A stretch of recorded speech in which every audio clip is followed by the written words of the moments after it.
Yes, welcome. There we go, getting it bad, right? See here.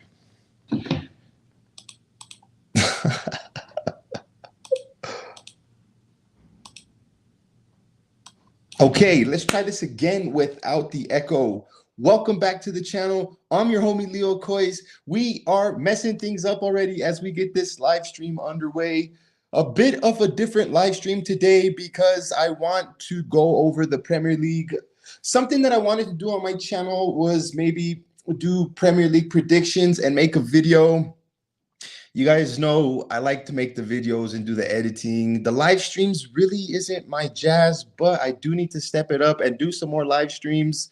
Um, but I was gonna do like this whole thing this season where I do Premier League predictions and then make a video and edit it, but it's a lot of work, right? And so I figured if I'm gonna be doing anything, I might as well just do a live stream, maybe the day before the day before the teams play, and maybe get the predictions out. So I figured, why not a Friday? I'm gonna try and solidify maybe a Friday slot to hang out with you guys. And to do the Premier League predictions. Maybe if there's a match on Friday, we will do it on a Thursday. We will definitely figure that out as we go along. I just definitely need to start streaming more. I miss it. And yeah, so without further ado, let's just hop right into it. I do want to show, of course, my my shirt, the Mile High Hotspur. I do have other type of merch as well. Um, I got them in the other day, so I wanted to show those. Got a couple of comments. I'm gonna pull those up. Say what's up, buenas tardes, hermano. Big up, Eltel Cockerel. You might be sleeping right now, my homie. It is late out there. However, I do know you guys be staying out. It is Friday, so if you're up, come say what's up. Hop on, and good to see you, Eltel, my homie. Kez, big up. Nice to see you. Thank you for stopping by. Thank you for stopping by. I appreciate you. Let me know where you're located at so I know more or less what type of time zone you are. And of course, we have Lisa. Buenas tardes, amigos. Big up to you, Lisa. I hope you and your family are doing good. And there she goes. Noches, mejor dicho. Yeah, over there. What? Well, it's 7 here. So yeah, we could definitely go with noches now. And Kez following up with saying, what's up, everyone?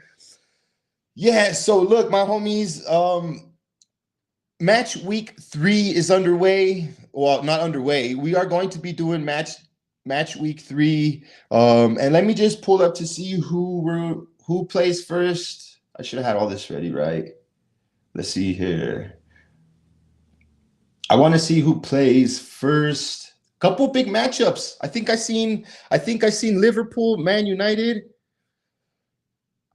East Coast. Okay, East Coast. Big up the East Coast. At 8 p.m. here in Cancun, Leo. Yeah, so you're an hour ahead, and then the homies 2 hours ahead over there in the East Coast. So big up. Yes, different type of vibe here, my homies. It's a little bit later. It's gonna be a Friday stream. So anything is up for anything and everything is up today.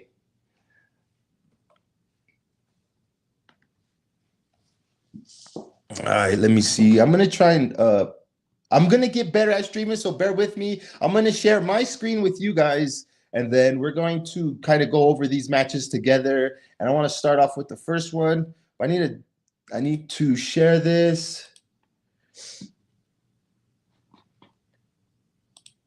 All right, let's see. Maybe this is where I need to be at right here. We'll go matches. Why is it gonna pop up? Oh, is that the first match? Oh, okay, so that's the first match. Big up, Tony. Big up, my homie. Nice to see you. Hope you're doing good, brother. You must have just finished up your stream. You were streaming not too long ago. I seen that. I hope everything went smoothly. The first match this week, Arsenal versus Brighton. Okay. Let me go back here and make a nice little banner. This gets confusing trying to do it on both, but I'm going to do it. I'm going to master this streaming. Whether it takes me another 4 or 5 months or whether I do it next stream, I'm gonna master it, my homies. Let's see here. We're going with Blue Arsenal versus Brighton. Yo, my homies, I do need some help from you guys. Last stream, I used this mic. I had it pinned right here, and sometimes it kind of muffled and went in and out. I have it on a mic holder. Just give me a thumbs up if the audio is good. I definitely don't want to have the mic up here and it muffled out because my last stream was like that. So I apologize and I don't want to do that. So let me see here. Our first matchup, Arsenal versus Brighton. Wow. I'm going to go back into this I'm going to go back into this page and see if I can't pull any stats up on this match tomorrow.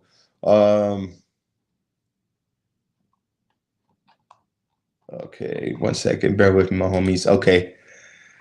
5:30 a.m. That's a 5:30 a.m. kickoff for me here in Denver. Not muffed. I'm good. Thank you. Early Doors. Thank you. Got that. Thank you, guys. I'm waking up early to see that, but if Arsenal score first, back to sleep.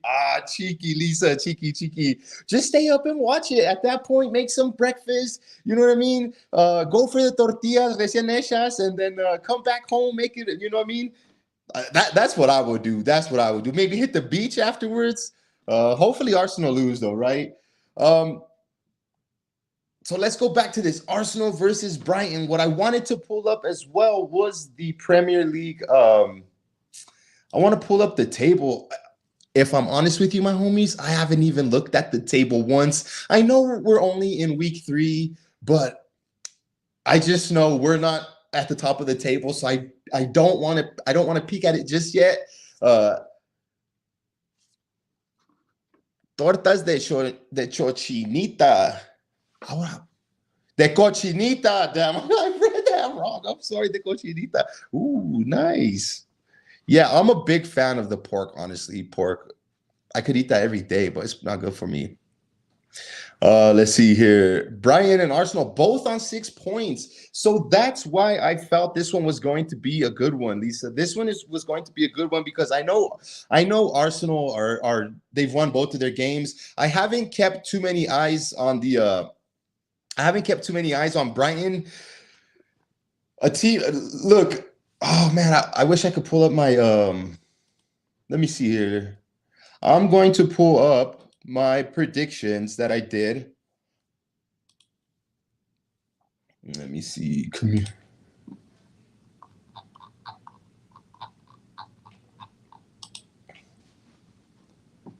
All right, so I got Brighton to finish in 10th. I've got Brighton to finish in 10th. Okay. I have to go back to it. I'm going off course here. Okay, so Arsenal versus Brighton, heavyweight matchup. Could it be? De Zerbi's gone. Is it? Who's the new coach at Brighton? I was gonna say Maresca, but he's over at Chelsea. It seems that Brighton haven't missed a step. They got rid of some players, Caicedo, even before that, the season before that, McAllister.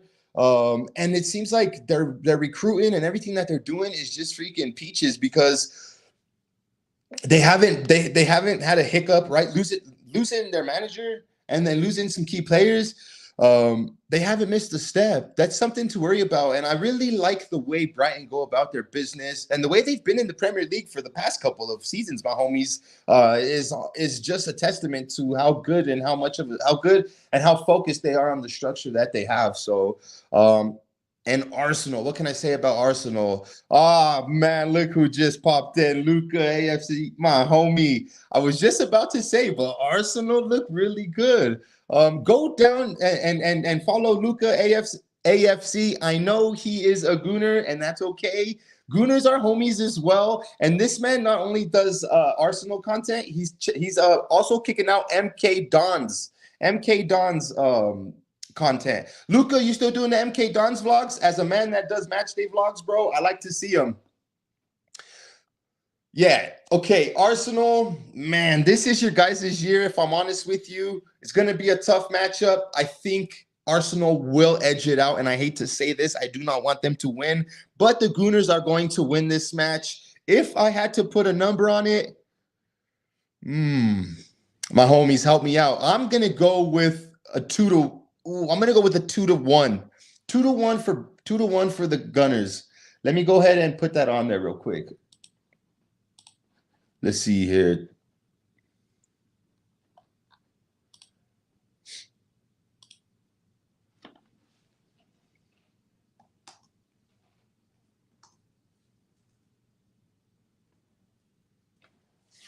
Ooh, I get it. I get it. Arsenal versus Brighton. I'm going 2-1 to the freaking Gooners. And I hate to say this. 2-1? Yeah. 2-1, Kes, thinking the same thing. Vlogs continue with MK Dons. Big up, man. I know. Look, I'm gonna go off. I'm gonna sidetrack real quick, Luca, because this is a message for you, my homie. I know I seen your post where you were thinking about giving up on doing the match day vlogs, bro. But don't give up on them, bro. Don't give up on them. Keep vlogging. Arsenal, Brighton, 2-1. What do you guys think? Kes says 2-1. Luca, how you feel it? Oh, Luca said 2-1. All right. Well, I kind of feel confident about that. 2-1. On the flip side, though, my homies, I can easily see this either being a 2-2 draw or Brighton flipping it and doing the 2-1. If I was a betting man, though, I hate to say it, Gooners, I'm gonna go with you guys, 2-1, 2-1. Let me see. Now we go back to the page to see who we play next. Oh. Okay, and just another side note too. I did say this before, and a couple of the homies did say it. For us here in the States, being 7 hours, well, I'm 7 hours in my time zone. The match is at 5:30 a.m. 5:30 a.m. Lisa 3-1. Hate to say it, but yeah, I mean, call a spade a spade. Let's call a spade a spade, right? This is the closest anybody's been to challenging Man City, and it just unfortunately is them lot from down the road. And they're pumping out good results, right? This is what they need, which they need to continue their form and get more points. And if they even want to be around that towards the end of the season, right? But all right, cool. So I think we got that one. Arsenal, if you're asking the homie Leo Coys, 2-1. You're asking the homies, they just gave you their predictions. Let's move on to the next one, which I'm going to just go ahead and put Nottingham Forest versus Wolves. Am I doing this in the right order, my homies? Give me 1 second while I check that out. Right.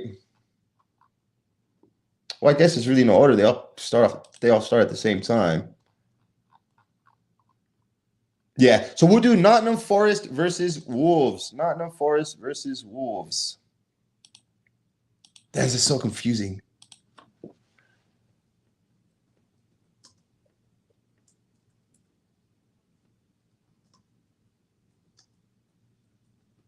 I'm just going to put Wolves because I don't want to put Wolverhampton, and I don't even want to worry about checking the grammar. Nottingham Forest versus Wolves. Now, again, I'm going to go back and check and reference where I thought these two teams were going to be finishing.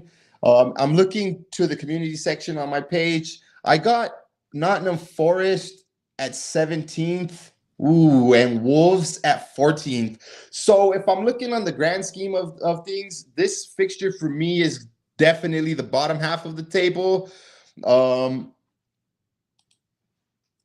But early days of the season, that doesn't really mean much. I'm going to pull up another tab here and see, again, this table, because I'm interested to see where these teams are as of right now. And look, freaking ads, gotta love them. Let's see here. Wolves are down in 19th, and then you have Nottingham Forest in 7th. Okay, so Wolves, for me, being in 19th right now is definitely surprise. I mean, that could go either way, right? They just got rid of Max Kilman during the off season. I mean, I thought they'd be finishing higher. I'm a little bit upset. Yo, my homie. It's a bit late for me, but I thought I'd say hello, homie. Hey, hi, Coobs. Hi, Kuva. This is not a nightmare, nor is it those sticky dreams. This is actually the present time. It's the homie Leo saying what up to Kuva. Go back to bed, Kuva Bear. My homie. Think Wolves might get the win on that one, or maybe a draw. Lisa coming with the draw, maybe. 1-1. So Kes thinking the draw too. My homies, you guys are honestly influencing my decisions on this one, which I'm glad you guys are participating. Otherwise, I probably would go with, like, if you guys watch my vlogs, the 3-1 is a safe bet for me. All of these would be 3-1s. However, with this one, thinking I mean, seeing what you guys are saying, I'm gonna go with the draw myself too. I'm going 2-2 though, my homies. 2-2. Big up, Henny. Henny. It's my cousin right here. Go in the comments. Tell him what up. The homie, my cousin Henny. Big up, big up. Hotspur's Josh. Is this live? My homie. It's live, bro. It's live. You know how to get a hold of me, bro. If it's an adequate time and you want to hop on, Josh, let me know, dog. I'll send you the link. I'm just doing a Premier League prediction, kind of just waffling about these matches. But it'll always make it a lot funner and a lot easier if somebody's here. But the chat is definitely hanging in there and helping me out because they honestly helped me out with this one. Todd Josh, it's not Josh. There you go. Apologize. Big up, Henny. Kuva, hope you're well. Todd Josh. Who is Todd Josh? Bro. Why do I not know who Todd Josh is? This is live, homie. Oh, that's why. Okay, so for my prediction on this one, my homies, like I said, 2-2. Am I going to put it on here? Give me 1 second.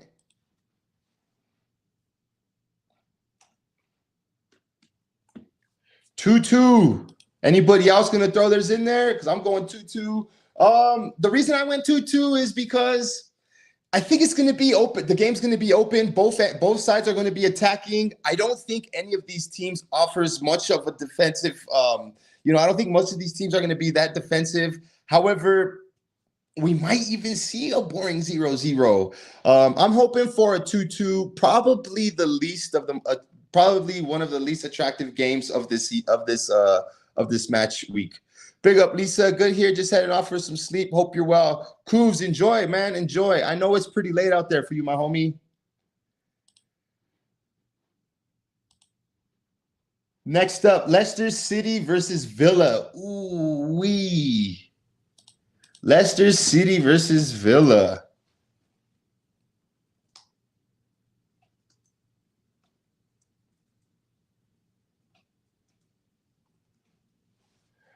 I totally did that wrong. Oh, let's not do that one.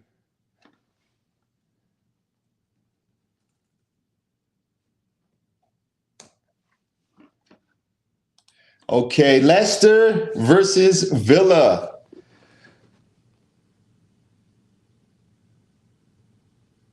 Let's go. Let me know if you need help recording the next game you go to. I'll be your cameraman. That's it, my homie.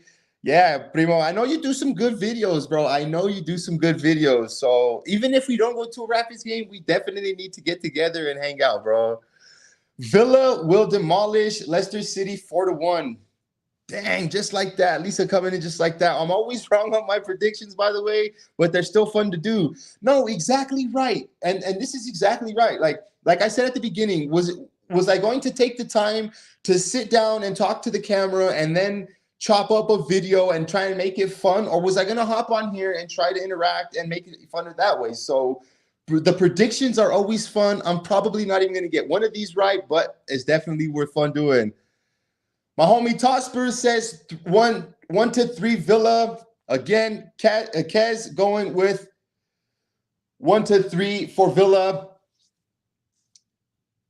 I don't want to go against the grain here and say an upset, right? Help me out, my homies.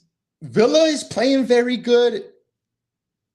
I want to know, who did they bring in that's a big name? They got rid of Douglas Luiz, right? He went off to Juventus.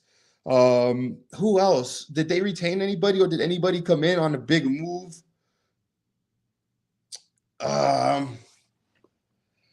Cobber, my homie, we are sending a shout out all the way to you in Australia.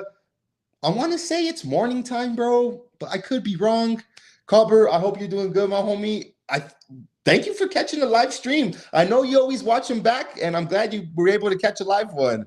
And Cobber is coming straight in and saying 1-3 for the Villains. I am not going to go against the grain here whatsoever. So I'm not going to go against the grain. However, I think Villa are not going to run over them as easy as you guys are saying. 9:20 in the morning. Cobber, catch some breakfast and chill with the homie. Or as we like to say over here, wake and bake. Wake and bake with the homie. I'm actually gonna go with. Oop, that one's wrong. That's not Leicester 2, Villa 0. That's actually supposed to be Leicester 0. So let me just fix that. That's actually supposed to be Leicester 0, Villa 2. I don't think Villa are going to do them like that. It makes for interesting football and it makes for entertaining football as a neutral watching that. I don't have a horse in this race, so I want to see goals. But I don't know. I think Leicester City coming out of the championship last season were pretty good. I know they are relegation candidates. Let me just double check my. Yeah, I'm waffling, my homies. I got them for relegation. So yeah, 2-0 safe anymore, and I'll be happy. But I think Leicester will lose 2-0 tomorrow. Good day, Hotspurs and everybody. And then we got Lisa saying, "How are you, Copper?" Yeah, Cobbs, how we doing over there, my guy? Everybody saying what's up to the Copper. Let me go back here. Yeah, so I'm just gonna go ahead and move on to the next one. We have let me just line this one up for you guys. A heavyweight battle. Heavyweights. Heavyweights.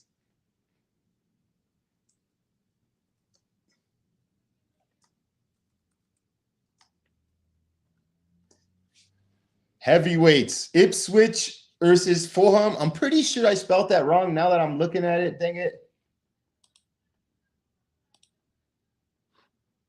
Ipswich versus Fulham. Did I spell that one? Yeah. Ipswich. There's no T in Ipswich. There we go. Let's go ahead and fix that. If Bobby K sees that, he's definitely going to grammar police me up. Ipswich, look, autocorrect, add banner. My homies, how are we feeling about Ipswich to Fulham? I'm thinking another boring game. Let's see here. Best Jerry's. Hello from South Korea. Bro, 1 second, my homie. 1 second. I got some.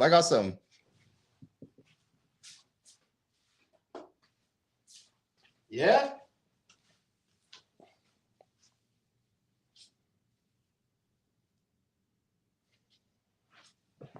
So greetings to you, my homie, all the way from Denver, Colorado to South Korea. Thank you for tuning in. And come on, you Spurs. Cheers. Yeah, David Shear's going with the Cobbers going 2-2. I like this. 2-2, I like this. Kez is going 0-2. I think there's goals for both teams in this one. It is, bro. I don't know how to do it. There we go, like that. Is it still upside down? No, that's right. That's right.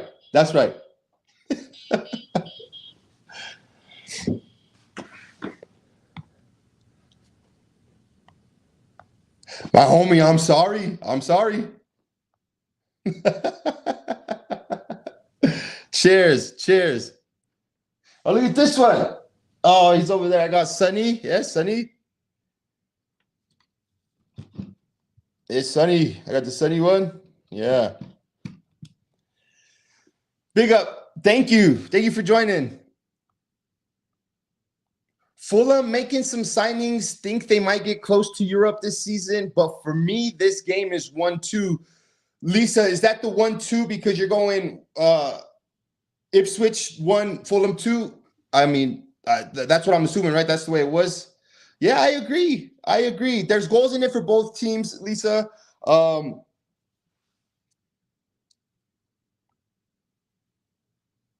going to go with, I think Ipswich is going to score 1 goal. So I'll agree with you on that one, Lisa. However, Fulham for me, I'm going crazy. I'm going crazy. I'm going Ipswich 1, Fulham 4. Fulham 4, let's go. Fulham 4. Um, Lisa said they're making some signings. Who I'm gonna 1 second. I'm gonna take 1 second to see a notable signing. I don't know if it's notable, but Emil Smith Rowe, the first one that popped up. So I mean, Emil Smith Rowe, a former Gooner, going to Fulham. Fulham seems to be this destination for these players that are not getting the minutes that they want, right? And they'll definitely go to another London club. And if you ask me, Fulham is a nice spot. I would definitely. I know some Fulham fans here in Denver, and I appreciate them, and I appreciate that. So for not being like a big six club fan or something, if that makes sense. So a Fulham fan and Fulham games, I always appreciate them and watch them because for some, I just have some close there with Fulham. So I'm going 4 goals for them tomorrow. They're probably going to make me look ridiculous, and but yeah, we'll see. Looking where Ipswich was 2 seasons ago, they aren't as bad as Sheffield was last manager. And Lisa says, I like their manager. Is that De Silva, or is he not the manager anymore over there at Fulham? Yeah. Fulham have been playing not the worst stuff. Yeah, Marco Silva, yes. He's not a bad manager. Not a bad manager at all. And that's why Kez here saying 4 goals could happen. Absolutely. I mean, and think about it. It's not the opponent. I mean, it's the opponent you're going up against, right? They could definitely be done for 4 goals. The only thing about it is it's not a home game for Fulham. But I mean, yeah, I'm confident Fulham will win this one, my homies. McKenna for Ipswich. Sorry. Okay. McKenna is Ipswich manager. Yeah.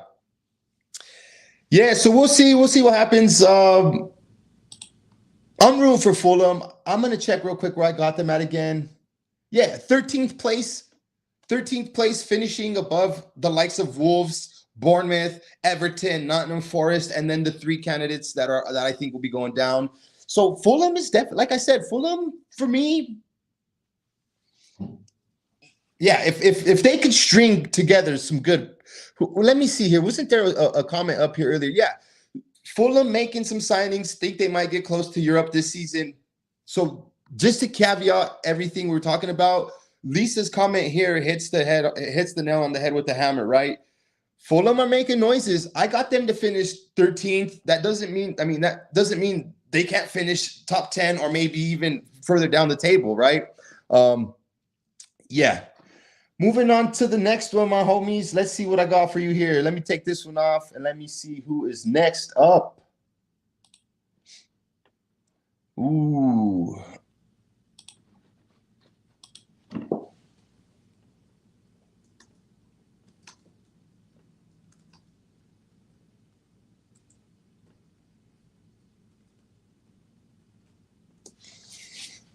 Brentford versus Southampton.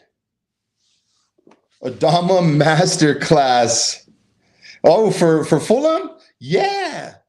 There you go. Like the homie Jacob says, talk to me nicely. An Adama Masterclass incoming.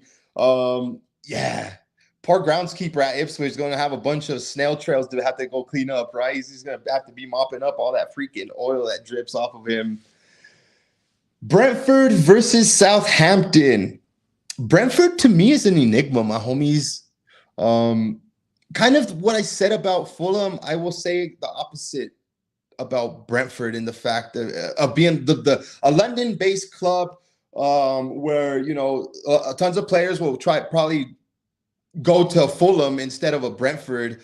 And I say Brentford to me has been an enigma because I thought all offseason they would have got rid of Ivan Toney.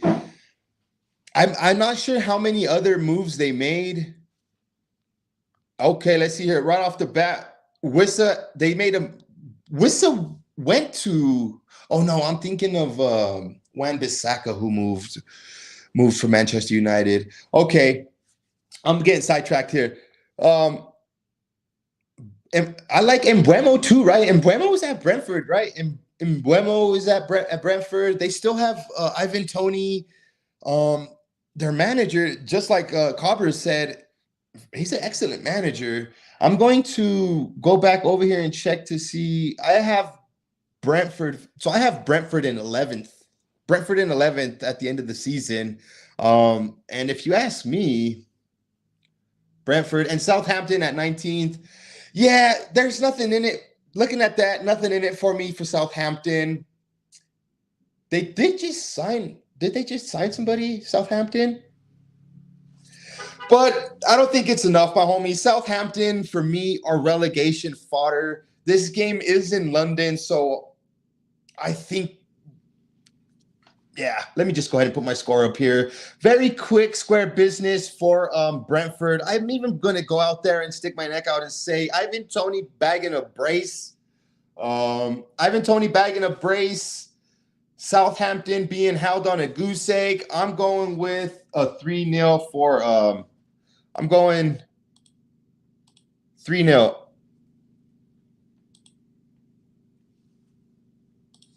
I'm going 3-0 Brentford, Southampton.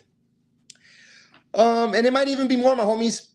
It might even be 5-0, might even be 5-1. Safe to say, I don't think they're cracking I don't think Southampton are bagging a goal. Tony to Saudi, huh? Is that a rumor or is that done, Cobber? You can't be coming at me with these speculations because they'll get me gassed up and I might be tweeting something saying that he's on the move and it's not on the move. My source will be David Shearer, aka the Cobber. So before I go and tweet that, I want to make sure, you know what I mean? What we talking about? Al Hilili confirmed. Bam. Okay. What? 1 second, my homies. 1 second. 1 second. 1 second. Pull this up. Let's drop this. Hang in there, my homies. Hang in there.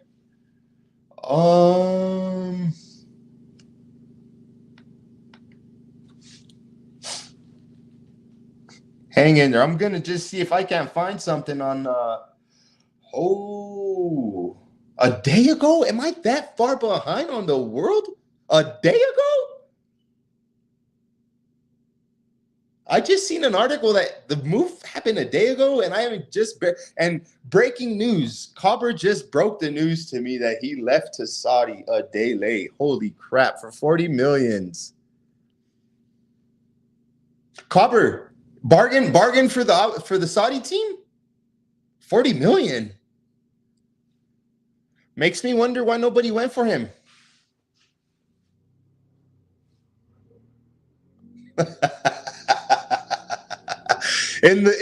Look, you know what, Cobber? I even was, when I made my thumbnail, bro, I was like, I need to, I left some numbers on my thumbnail. I left some numbers and I didn't delete them. And I was going to say, I got you guys with the clickbait. But no, I don't want to go down that route. I want all my sources to be confirmed. And you just confirmed it, Cobber. Big up. Yes. Look, Lisa, not only am I glad he went to Saudi instead of them down the road, I'm glad he's not in the Premier League. I'm glad he's not in one of these leagues that we might be facing in this Europa League. I'm a bit bummed out. I'm a bit bummed out the Premier League lost a player like Ivan Toney. I'm a bit bummed out that an England international decided to go to Saudi. Why not stay at Brentford? I know he wasn't going. It's no secret. Everybody knew he was not going to renew his contract. Was this a case of the Harry Kane situation? Just, hey, you're not going to sign. You're not going to go to the Premier League club. This is the only option. We're either going to take this 40 million and boot you out the door because we don't want to let you go for free. Oh my God, Brighton. That's Brentford, not Brighton. That sucks. Yeah. Look, Copper, I'm barely getting back into the streaming business. I do not want to get canceled. I'm kidding, my guy. Glad they didn't get a striker either. The tears are sweet. Yes. The tear is flowing like some good Brentford honey. You need verification. That's right. But you got the blue tick, cover. 100 agree with you. I agree with you on that, Leo. I think the attitude coupled with betting gave him a bad rap. You know, and this is the fucking funny part about it is, look, let me backtrack before I go. Let me backtrack before I get too far ahead of myself. I think I just read Cobb's comment and it threw me off guard. Dang it. He owed Brentford for sticking by him. Yeah, he did. He does owe them, but not the first time this has happened. Eriksson, the first time Eriksson probably could have stayed with them. What did he do? Got the bigger paycheck, went to Manchester United. I mean, we all know where that ended up happening. So, yeah, we'll see. But let me see. I lost my train of thought. I was going to say something about Ivan Toney. I'm going to pull up your comment one more time, He's saying, and I guess we'll just kind of break this one down. I think the attitude coupled with betting gave him a bad rep. It's safe to say something was up. If no team, well, I mean, but see, and then let's just say we hear these rumors that maybe we did put in a low ball bid. Teams did put in a low ball bid. However it happened, no. At the end of the day, when the dust settled, nobody wanted you and you went to Saudi, man. That's hectic. That's hectic. Ange didn't want yes, exactly right, though. Exactly right. Ange didn't want someone sus in with attitude. He didn't want somebody in with attitude. And that's exactly what he is. It's exactly what he is. He did owe Brentford, but maybe this is the way he repaid them. And exactly right. Exactly right. Maybe that was what it was, right? The mutual agreement say, hey, time's come to an end. You're not going to walk away free. We're obviously not going to come to an agreement. We came to an agreement with somebody else. Therefore, kick rocks, have fun. Yeah, exactly right. Exactly right. Spot on, Lisa. Did I give a score? I did give a score for this one, right? Let me just go back here real quick. Brentford, yeah. Brentford, yeah. So no Ivan Toney. That I said he was going to score too. Fuck, I got to change my damn score now. We're going to change my 3-zip. I'm still going to give it. We're not changing it. Let's see here. Who we got next? Ooh, okay. Let me pull that up. Oh, wrong one.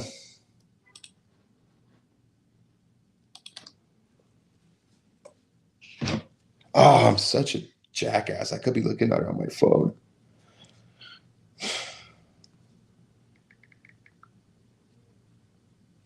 Excuse me. Everton versus Bournemouth.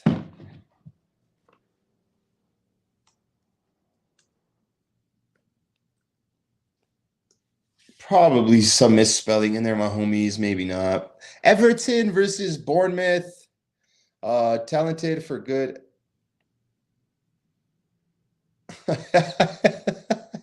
Oh, worry about it, Lisa. I hate it too. I do the same thing all the time. I only hope Angie, yeah. I once put Agnes in Kate's stream. I was like, yeah, and Agnes in. And everybody was like, who's Agnes? But they knew. I mean, obviously they knew what I was talking about, but yeah. Goddamn autocorrect. So yeah, Everton versus Bournemouth. I just got done telling you guys, my homies, I think Everton are pretty far down there in 16th place and Bournemouth in 15th place. This is where I predicted them to finish the end of the season. So I'm looking at two teams that I think are going to finish at the bottom. Everton just got mollywopped, right, by the Spurs on the weekend. Well, I guess last weekend now. Will they be bouncing back against Bournemouth? Bournemouth isn't necessarily an easy team either to walk all over. Let's see here. The homie's coming in with this one. David Shear, the Cobber, says 1-1, maybe 1-0. Right in the fence. I see what you're doing there. I see what you're doing there, Cobber. Right in the fence, huh? Right in the fence. Is that 1-1 for who or 1-0? I'm going with the scoreline of 2-1.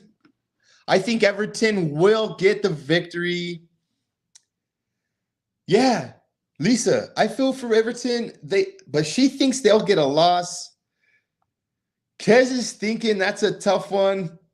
Everton, call me a Bob each way. There you go. Call you a kebabber each way. There you go, Copper. Hotspur is going 1-2 Bournemouth.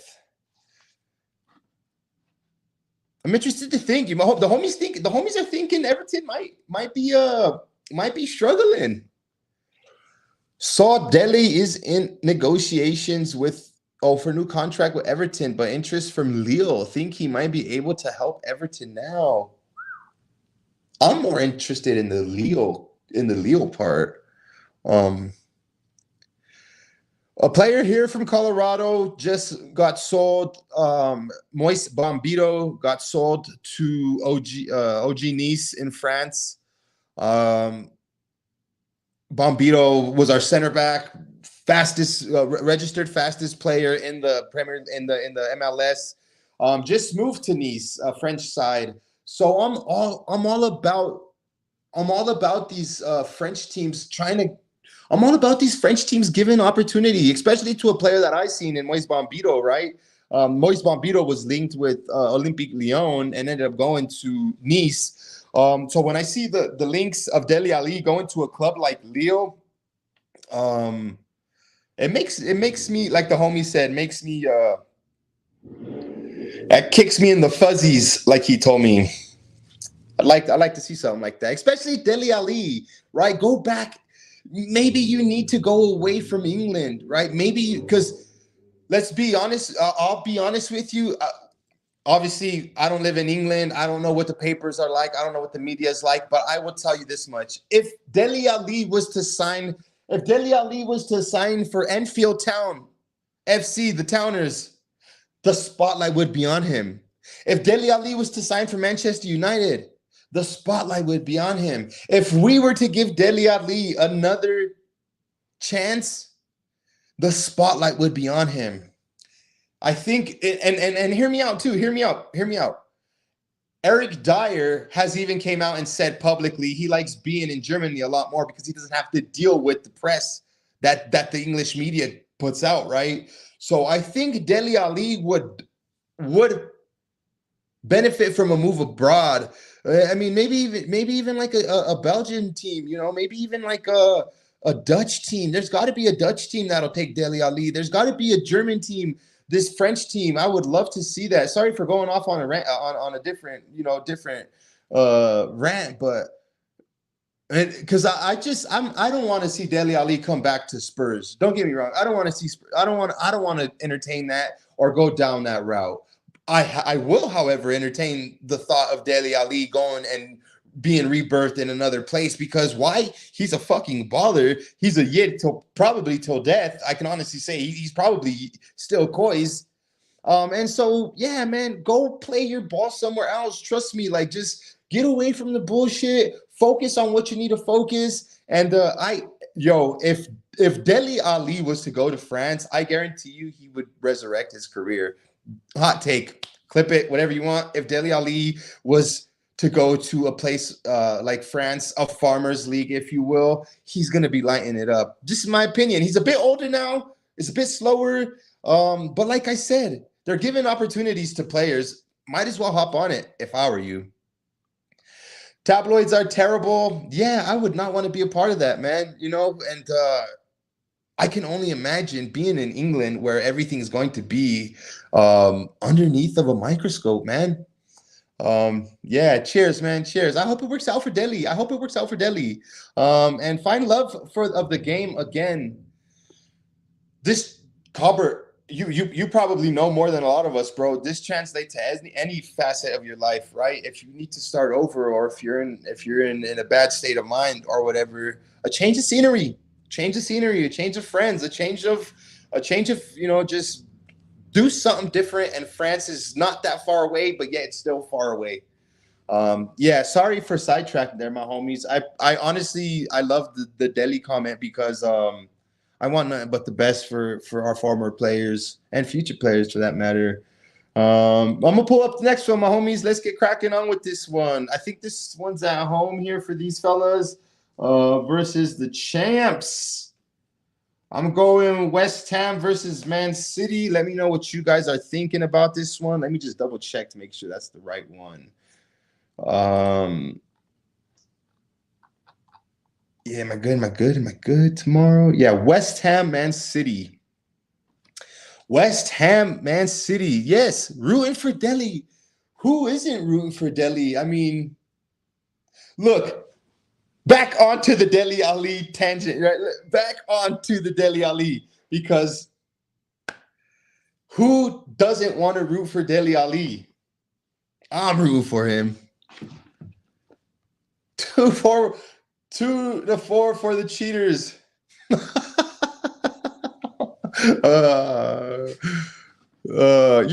You're giving West Ham 2 goals, Cobber.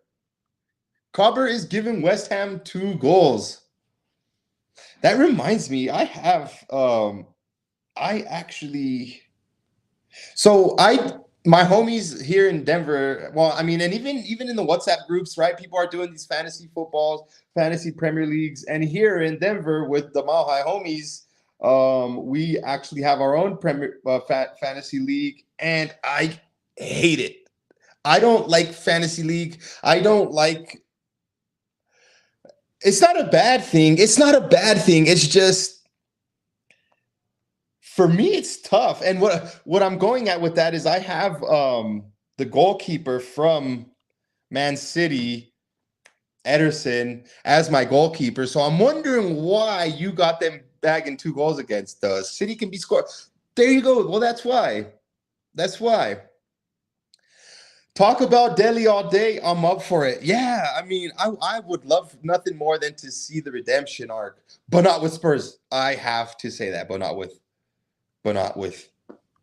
It is me to tears as well. Yeah. I mean, who does not want to see that happen, honestly? Who does not want to see that happen? When he went to Everton, I was buzzed. I was thinking, damn, this is it. But it is what it is. Think we will see a different West Ham, but still a loss in this one. West Ham are doing bits, Lisa. West Ham are a good team this season. Lopetegui, right? Lopetegui is he's their manager, right? Lopetegui. I know they lost. No. Aston Villa is the one that lost Diaby, right? To the Saudis as well. West Ham lost a couple of players too, my homies.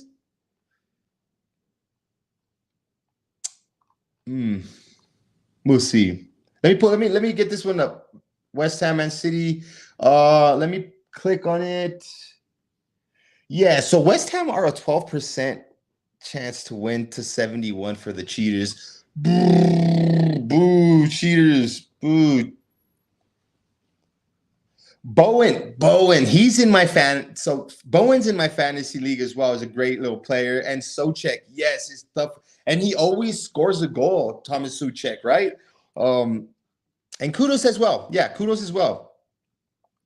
So West Ham can definitely score goals against Manchester City, Copper. Yes, you are right. I'm going to go. Let me just go ahead and be blunt with this one. Man City are definitely going to win this one, right, guys? There's no ifs, ands, or maybes about that. Or is there? Or is there time for a late twist in this?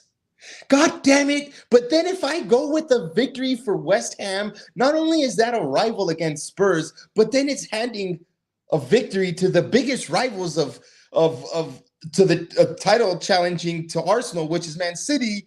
So dang it. Do I want to put that in the air? I'm going, you know what? I'm going for negative juju for both teams. I don't know why. I'm just going to go for a Desmond. I'm going for a Desmond. I hope I'm right, honestly. Just a freaking crazy goal at the end where City have to come back and they just do it at the end. Erling Haaland scores this equalizer late into freaking added time to spare them the freaking point.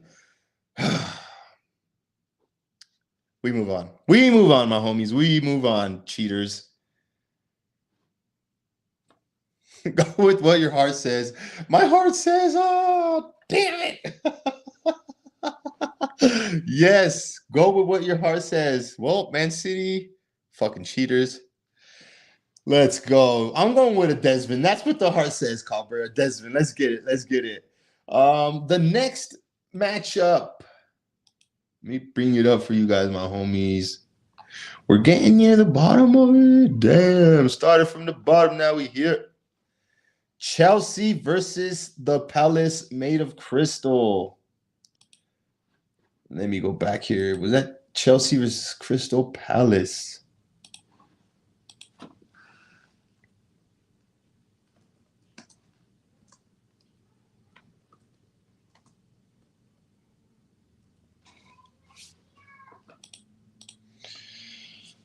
City to League Two. Yeah, they should be way down there with 115 charges. City to League Two. That was a good one, Kez. Let's see here. Chelsea to Crystal Palace. Crystal Palace, I don't even have to look at my predictions. I know they're going to finish in 12th place. That's just where they always finish. Chelsea, however, I picked to finish, I think, in 4th place this season. I don't know why I did that. I did one of those fucking Cobber moments where he says, just go with your damn heart. And look what I did. I don't know why I gave them the benefit of the fucking doubt. I picked them to finish in 5th.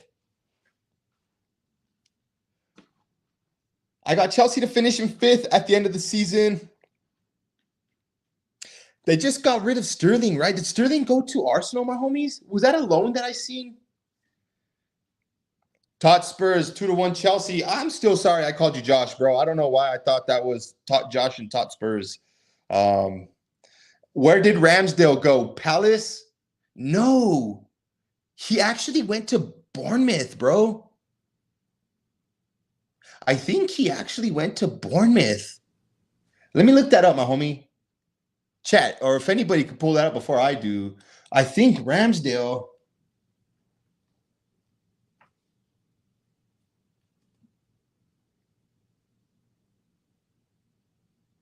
Southampton. He went to Southampton, Cobber. That was a crazy move. I was actually on my way to work this morning listening to Barnaby Slater. Excellent content from Barnaby Slater. Quick little tidbit about that guy. Barnaby Slater used to be on a YouTube channel called Spurred On, which was the first YouTube channel I ever found on YouTube. And this was years ago back. So yeah, very, very smart dude and very good updates. Definitely check out Barnaby Slater. And good pickup for them, Copper. Yeah, yes. It is actually a very good one. No worries, Leo. And yes, Sterling on a loan with obligation. There we go. So tell me not, these freaking these loans with obligations, it's just like I know what it is, right? It's a way of making the books balance out. I get it. You're not going to pay the money until then, and then it's technically not on the books until then. But just make it a buy, man. Just make it a transfer. You know what I mean? Like yeah. But we'll see. Southampton, a great pickup for him. How is he going to be? The only thing that annoys me is having to see Ramsdale playing again. He's one of those players that annoys the hell out of me, like Bruno Fernandes. Okay, Lisa coming in with the fire. Did you make a salsa today? Because if you made a salsa, Lisa, it's probably spicy. Coming like that, right? Woo! I don't like Bruno Fernandes either, though. Don't feel bad.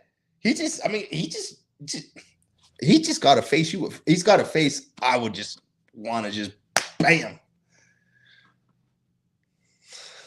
Yeah, yeah. I don't. Yeah, but Ramsdale to me, the only reason I don't like him, I guess, didn't like him was because he was a gooner. But if he's not a gooner anymore, I mean, you guys know I'm a huge fan of the English team, and there was a time there where Ramsdale was the English number one, and if I wanted to support that team, I was then going to support Ramsdale, and so yeah, I mean, good move. Cobber hit it on the head with the hammer. Good move for Southampton. You're thinking not that far removed from being the England number one to now being the Southampton keeper. Still going down. We'll be talking about where he moves to at the end of the season, because I doubt he's going to want to be playing in the championship next season. Oh, I didn't get a prediction on that. Chelsea versus Crystal Palace. Let's talk about this one, my homies. Let's talk about this one. Salsa's always got to be spicy. Lisa, my wife tells me all the time, when the lady is mad, the salsa is going to be spicy. Piss me off, spicy salsa. We own a this is fucking weird, Hotspurs. We own a share in Real Betis Johnny Cardosa, part of the Los Salso deal. What the freak is this about? After I do the Premier League stuff, Hotspurs. There I go again, bro. Sorry, Hotspurs. As soon as I finish up with the Premier League, I'm gonna talk about this one because I want to know what's up with that. Chelsea, Crystal Palace, two London teams. One of them's got to win, one of them's got to lose, or they both got to draw. Damn it. Could they both lose? I'm going to go short and sweet. Chelsea are going to batter Crystal Palace. I don't know what's going on at Crystal Palace. They lost some key players. We're able to hold on to Eze. Of course, they're not going to get rid of everything in the kitchen sink. They have to keep something. Palace, safe bet to stay mid-table. They're not going to be that exciting. Chelsea, I do think they will get the ball rolling. It's only a matter of time before the Chelsea team gets it going. You have to think with the amount of players that they have to have 11 that have good chemistry. They have to be able to find a good 11 out of the 150 players that they have there. But yeah, Chelsea will start to steamroll. I'm a huge fan of Cole Palmer. I hate to say this. Yeah, Chelsea now has 7 keepers. Crazy. But Chelsea have good players, my homies. It's just a matter of can they figure it out, and I think they will. Sooner or later, they have to. This coach that they have is definitely good. Was he Leicester City's coach last season, or where did he come from? Right? Because I thought he was very good in the championship. That's why they got him. But anyways, I think Chelsea comfortably will win this one. Palace will score. I was feeling a lot better before I said that. I was definitely feeling a lot better for Chelsea right before I went to go write this. Oh, damn it. Cobber going with the damn heart again, Cobber. I was going to go with something more hectic, but I'm going with a 2-1 for Chelsea. A victory for Chelsea. I know they're going to win. A goal for Palace. Maybe a free kick from Eze, a set piece. Goal maybe, but yeah, 2-1 for Chelsea. I definitely was going for more, but gotta go with the heart, Copper. Gotta go with the heart, and the heart hates Chelsea. Okay, let's see here. We got another one, my homies.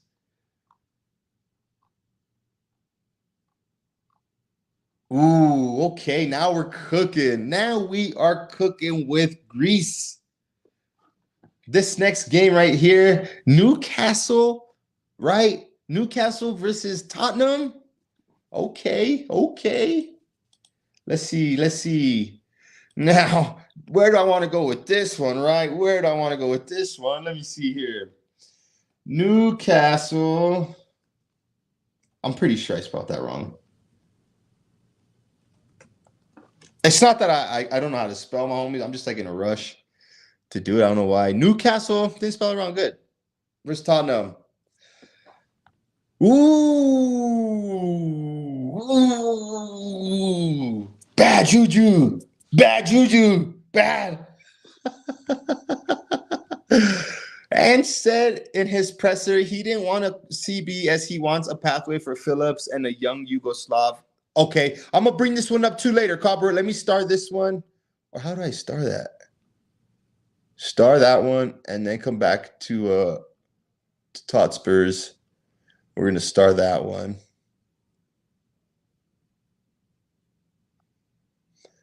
Lisa, you crazy going with a 1-1 draw. Woo! Rakesh, big up. Bam, put her there, my homie. 2-3 to the Spurs. 2-3, because it's in his heart. Damn, Cobber. Cobber's got a white heart. He's got the right heart. I feel that. Tosper's got the right heart. I feel that. We got the right heart. I feel that. Newcastle. Oh, God dang, I did that wrong. I did that wrong. Hold on. Don't hit me yet. Oh, no. I'm going before I put that wrong. Newcastle 1, Tottenham 2. Little bit of inspiration from the homies, the 2-3, but I'm going 1-2. I don't think they're going to put 2 up against us. I do have Isak on my Premier League fantasy team, so I think I need to figure that out because I hate having players play against Spurs, which is why I don't do Premier League Fantasy League to begin with. Excuse me. But, yes, Newcastle 1, Tottenham 2. Definitely, I'm looking forward to this game. Let's see here. Big up. Yes, Rakesh Copper. Our strikers are out. Okay. So you're gonna justify your 1-1. Let's have it. Let me have it. Our strikers are out. Sonny will be up front. If BJ starts, 1-1 or 2-2. But if he does it, so you're putting it on BJ's hands. We'll win 3-2. I'm rooting for him, but I'm realistic. Ooh. Do we have a conductor of the Brennan Johnson? Oh, no. So you're saying if Brennan Johnson starts, he might be the reason we don't win. Woo-wee. Early doors, Newcastle are beatable, and we own them. Cobber. I think the last 2 seasons we went up there, mate. It hasn't been too good for us. But early doors, yes. Beatable, yes. Van de Ven is fit. Get in. I was worried about that hyperextension of the knee or whatever it was. Looked pretty bad. Lisa, you are a real fan. Yes, you are, Lisa. I'm just giving you shit anyways. Brendan Johnson off the bench. Yeah, yeah, poor Brendan. And then typical Spurs fan, right? Leo, I'm the problem, right? Typical Spurs fan. Poor Brendan Johnson just always getting the short end of the stick. Oh, yeah.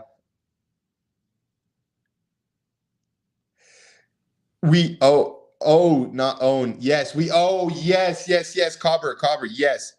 Exactly right. My apologies. We do owe them. Yes. I wish we owned them too, though, right? Johnson on the bench. Mixed feelings for me on this one, my homies. Would I leave him on the bench? Hold on. Give me a. Let me see if I can't do something right here. Yes. Let's see if we can't. There's got to be. I see all of these freaking. I see all of these foot mob. Is this where they do that? Yeah, can we do this here? I'm gonna let's finish up. We'll finish up these Premier League predictions, and then we're gonna go with. I'm gonna see if we can't build a formation real quick because I want to see what we can come up with. So Cobber's going with Johnson comes on and scores the winner. I'm going with Johnson will assist the winner. I don't think he'll score, but I do think he will assist. I like the way Johnson plays on the wing. Depending on who's on the opposite side, right on the left side, we're thinking. But we'll dive into this a little bit later. I'm going 1-2 for the Spurs. Newcastle's going to be a tough one. This is a Sunday game, a little bit better, but it's a 6:30 game for me here in Denver. So that's the only downside about that. And then for the big match, I mean, it is a big match, my homies. I'm not gonna lie, this is a big match. Manchester United versus Liverpool. For me, watching this match, being, I guess, a neutral for this match, huge matchup used to be, I guess I should say, Manchester United versus Liverpool. Now it's lost a bit of its potency, but it's not. That's not attributed to the two teams. It's just other teams in and about have become more relevant, right? Yes, look who it is, my homie. Big up to you. I hope you and your family are doing well, Nick. Big up, brother. Big up. What am I doing here? Let me try and find this one. Are they playing at home or am I tripping? So it's at Old Trafford. It's at Old Trafford. I have Manchester United finishing in fourth. I got Manchester United finishing fourth this season. And I've got Liverpool finishing sixth. How do you guys feel about that? Good, bro. I hope you're doing well, bro. I know I've been seeing your stuff on Facebook, bro, and you guys have been going through some stuff, my homie. So hugs to you, homie. Hugs to you and the family. Head up, homie. Saying big up. Yeah, I've got Liverpool finishing sixth, Manchester United finishing in fourth. Right now, Liverpool's doing pretty good, right? What are they on? Are they on 4 points as well? Let's see here. We'll go standings now. Liverpool are on 6 points. I apologize. So Liverpool are on 6 points. And then you have Man United on 3. Man United is an enigma as well, my homies. One of these teams I wish would do well because I feel like it does the Premier League justice to have these teams, fighting the way they need to, the way they should, right? When you think of the Premier League, you think of teams like Liverpool, you think of teams like Manchester United, you think of these heavyweights, and when they're starting to falter and when they're starting to be bruised up, it's almost like watching your favorite fighter that kind of needs to hang it up, right? And yeah, I mean that's oh man. What are you doing? Big up. Yeah, Curry in November. Let's do it. You already know, my homie. Nice to see you, bro. Hope you're doing well. Late night for you, early morning. Either way, big up. Massive joy to see Stuart in the chat today. Let's see here. Pool looks stronger than United, but want to see how they do with new signings. Yeah, Liverpool have the potential to be very dangerous. I did not think. I mean, it's very, very early doors. Don't get me wrong, 3 weeks in, but I would have thought there would be a bit more of growing pains showing from the Liverpool side. Yeah, 310 here. Yeah. So yeah, thank you for stopping by, man. Come hang out. You know what I mean? Hang out if you can't sleep. Come chill with the homie. That's what it is, man. So. Yeah, sorry, I got lost track there. Up in a couple hours. Yeah, mate, that's how it is, bro. It's only what is it here? About 8. Yeah, about 8. Ate some dinner, do the stream, probably just chill. Wake up early to watch the footy tomorrow myself, man. Exactly right, Leah. What a nice surprise. You are awake. Yeah, Stuart, man, my homies, in some of my vlogs that I did when I went to London,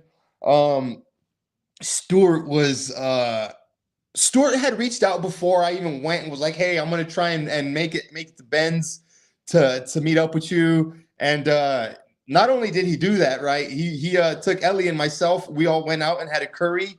And wonderful conversation. It was definitely a fun time, my homie. So and it's a rare time that Leo streams and Stuart's in this chat. So fuck yeah. Smash a like, my homies. Now that you're here, if you haven't already, smash a freaking like, right? That's what it is. Smash a like. There we go. Since we are all filing in, that's right. Smash a like. I don't know if I have any mods on here. There will be mods come in due course. But I will need help from you guys to be helping me out like that, right? Get the likes up, smashing them.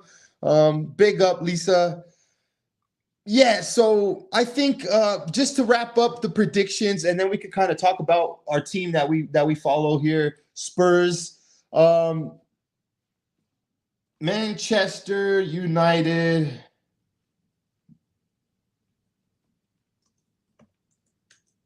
versus Liverpool. Very simple for me. I think it's going to definitely be back and forth. This game is definitely going to be open. Both teams are going to be attacking. I do not think either one of these teams is going to come out defensively. Manchester United need to win. What's the dude's name? Eric Ten Hag, definitely on thin ice still. Getting a bit of a fresh start with the new owners coming in or whatever. They're letting him stick around, but he needs to provide on these occasions, or else the faith that the board have instilled on him, it might just be all in vain. Now I think of it. Where's the pick of Levy Copper? Yeah, let me see if I can pull that up, right? I do have that here, my homies. As anytime I can, I like to fucking brag about that, right? Even at the pub, my homies are like, "Hey, have you met Leo? Me, Leo, he's got a YouTube channel. He met Daniel Levy." And I'm just like, yeah, my homies. I like, it's a flex, you know what I mean? It's a flex. I like to be able to say that I met Daniel Levy and he plugged my channel. I'm honestly curious to know if he's done that for anybody else. I mean, I really don't think so, but it'd be dope if he did. I mean, but it's also dope to say I think I'm the only one that he's done that with. Let me find it in here. If I can't find it soon, I guess I'm gonna pull it up. But yeah, we're good. We're good. You have Liverpool finishing in second. My guy. This has potential to be a sneaky fun year. Cobber is going 1-2 to Liverpool. Lisa's going 1-2 to Liverpool. Really? Okay. On this one, my homies, I'm going to say I'm going against the grain. I'm going against the grain.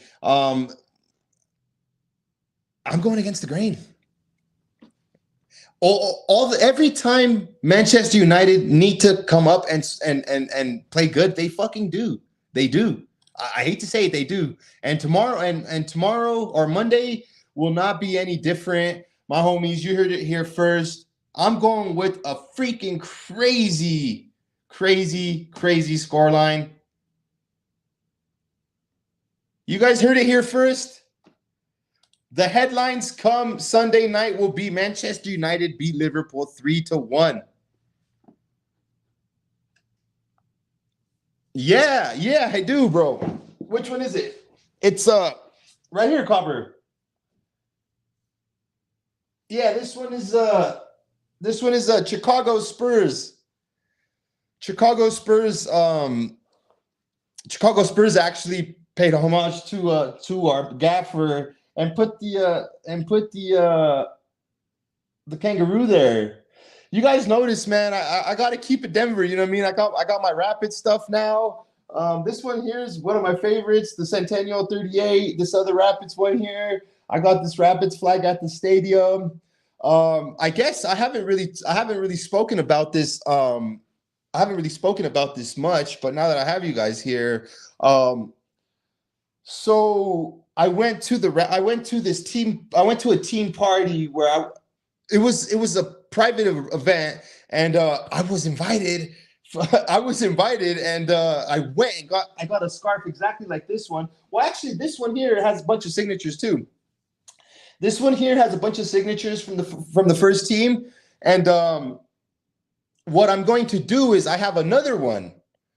I have another one like this that is signed by the whole team, first team, coaches, and everything.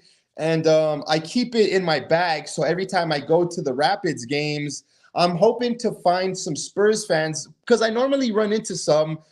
We've had Mexican teams in for the last month and a half, so that's why it's been kind of hard.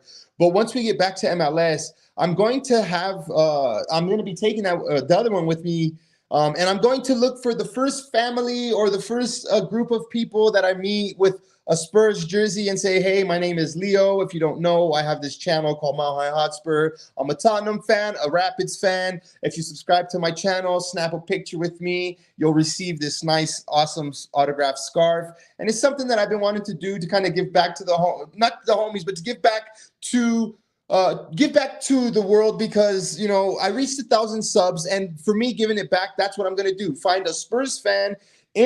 I'm going to find a Spurs fan in the Rapids setting to kind of bring my channel together. I like to think of it as like the Yids and Pids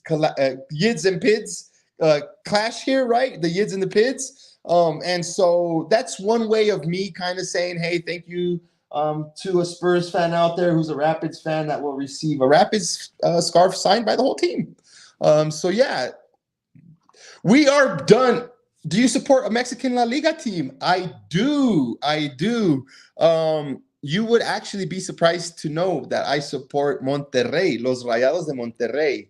I don't have any of their stuff here because I don't have any scarves from them. I do have a couple of Monterrey jerseys from when I was a bit thinner that don't fit me anymore. My prized possession that I have of Mexican stuff is I have a Monterrey Rayados jersey that's signed by Manuel Vucetich, which is their coach a few seasons ago, and the one that won like their Champions League and everything like that. So, yeah, I mean, and then honestly, my homies, the Rapids is just. I'll be honest. Now that we're all chilling here and just kicking it like homies, I'll be honest with you. My first Rapids match day vlog was just a one-off. I got a couple of the Colorado Spurs homies together, and I was like, I got a couple of the homies together, and I was like, yo, let's all go to the Rapids game. I'm pretty sure it'll be fun. We all went. It was fun. I vlogged it. I had a blast. I went to the second game, had a blast. I went to the third game, had a blast. And you're looking at a freaking Rapids season ticket holder next season, right? That's how much I fell in love with the team. We did win a trophy this season. The Rapids did.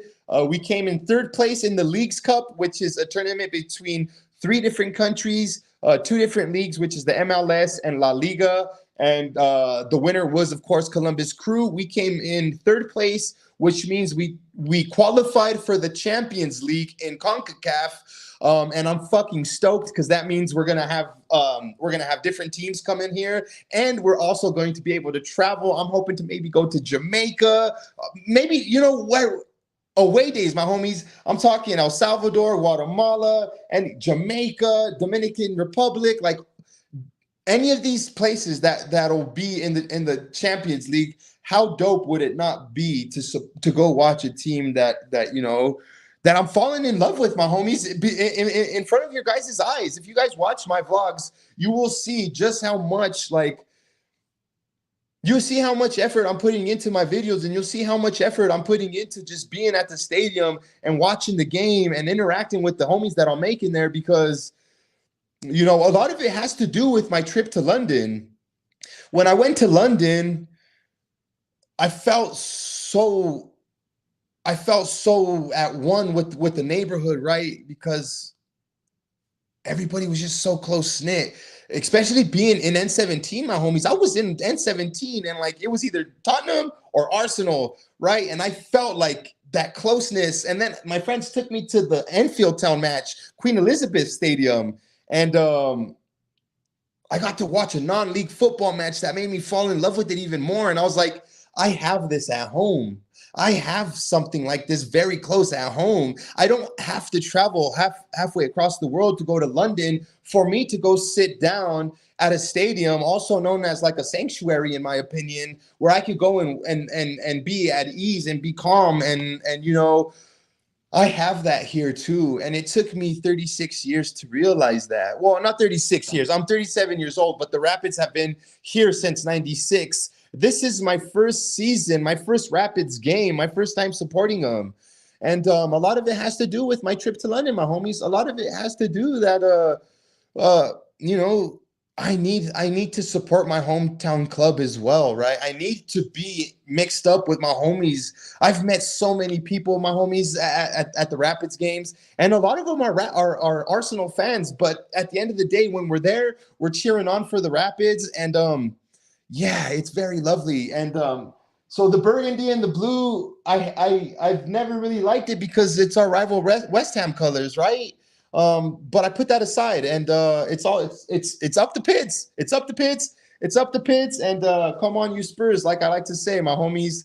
But yeah, thank you guys for hearing that. I honestly, I feel like I needed to talk about that because my Rapids content has kind of not necessarily taken over my channel, but it is a big part of my channel now, right? My channel is Rapids and Tottenham. And so yeah, we're winning trophies. It's fun. You know, it's making it fun. It's making it fun to go. I take my daughter and she loves it, right? I signed up my daughter to be a part of the Rapids team, right? She's the little Rapids player. So, I mean, yeah, it's fun. Love the vlogs. I appreciate you, Lisa. Appreciate you. But look, my homie, sorry for going off on that one. I know I did start some comments here. I do want to go over them. Let me see. Hotspurs first, right? We own a share of Real Betis's Johnny Cardosa and part of the Lo Celso deal. What the hell is this about, my homies? Oh, Lisa, I didn't, I seen this while I was talking earlier. I saw this. Rayados, my son played for them when we lived in Puerto Vallarta. That's awesome. Excuse me. I actually I like them because Leah's mom, my wife, she that was her team that she followed. She's not really into football any much more, but that's the team she followed. So like I used to like Toluca. But then when I got married and I got with my wife, like I gave that team away to support Rayados. I have a hard time supporting Cancun FC, second division, not too good. Carlos Vela came from here. Okay. Charlie Candle, yeah. Charlie Candle. There you go. Pumas. See, and like teams like this are the teams I might be able to watch for the CONCACAF Champions Cup. You know what I mean? Look, Lisa, one thing I will say about it is, yeah, Cancun FC might suck, but I mean, I'm sure it's fun to go to, though. I'm sure it's fun to go watch the game, have some nice drinks, some good chicharrones, some good chucheria, and have a fun. I'm pretty sure they're fun to go to. And at the end of the day, like a lot of times, like I run into a lot of fans at the Rapids match that go there because that's what it is for them. It's an escape. It might not be the best team, and they might not go watch their team win. They might just go because that's how they vent, or I don't know. But all I know is when I've seen Enfield Town FC at the stadium, and it was a little pitch, and like I seen all the fans that this little team had, I was amazed, right? Steve Perriman was on Hippie's channel saying he was not sharp enough for Ange's team. Intensity was not there. It makes sense in that. So it makes sense in that. Cover, are we talking about Lo Celso or here? Let me get rid of this. Let me get rid of this one here. Banners. Sorry, my homies. We're gonna get used to the stream and stuff. I'm telling you right now, we are gonna get used to it. You guys just hang in there with me. Yeah. So Steve Perryman was on Hippie's channel. I did see that. It was. I think I woke up at I had to binge some crazy hour in the middle of the night, and he was actually streaming with him live. So I did catch that. I didn't see all of it. So he was saying, he's not sharp enough for Ange's team. Sharp enough how, Cobber? As like agile? Because if you ask me, I think the only one holding Lo Celso back is Lo Celso. He's got an excellent left foot. He's got dribbles. He's got a nice shot. He's got good service on the cross. He's got good corner kick. when he plays with Argentina, he's fucking almost best mates with Messi. I mean, the way he comes onto the pitch and doesn't miss a beat. Well, there you go. Passing intensity makes sense. Well, there you go. Yeah, a lot of these players, Cobber, when they're on the ball in other leagues and have the time, they're obviously gonna excel, right? I mean, the Premier League is a lot faster, a lot more physical, right? You get the ball and bam, you got the defender on you. Lo Celso has struggled with that. I'm bummed out though because I still remember when we signed Lo Celso from Real Betis. And he was a very good, I mean, at that point, I thought he was a highly touted prospect, not prospect, but a highly touted player. You know, these Argentinian players always, you're looked at like you're better, for lack of better words, when you have an Argentinian passport. I mean, or a Brazilian passport too, right? Like you just expected to be that much more better, if that makes sense. Yeah, and then here's another one too, Nick, right? Lo Celso just doesn't want to be here. He clearly was not happy in London. That's probably where most of this lies, right? Come on, you Spurs. Come on, you Pits. Big up, Leo, and everyone in the chat. Yes, bro. Yes. Big up, my homie. Appreciate you, Stu. Appreciate you, bro. Yeah, catch some Z's, my homie. Catch some Z's. He didn't settle, did he, Nick? And you guys are right, my homies. He just didn't settle in at all. But when he plays with other teams, he's fucking fire. It's just the Premier League is a cut above the rest of the leagues.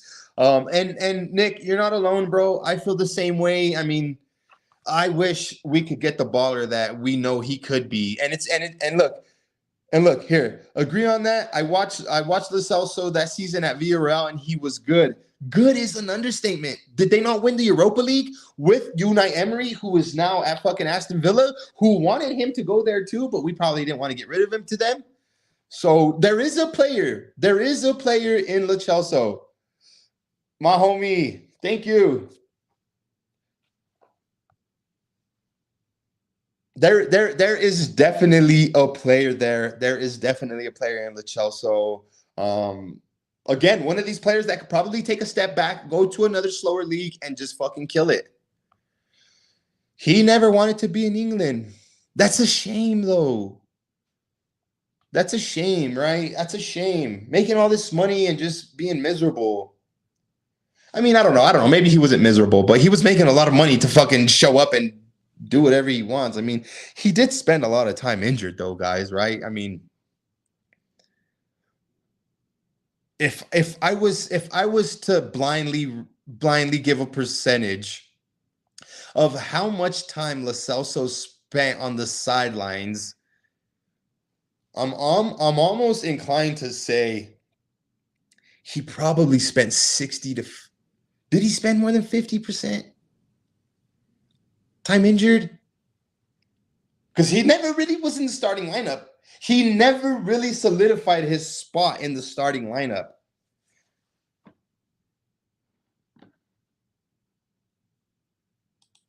One second, my homies.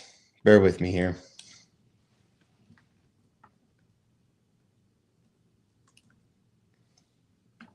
I know a lot of the homies use the transfer market website and stuff like that to be able to pull up these stats and stuff like that. Let me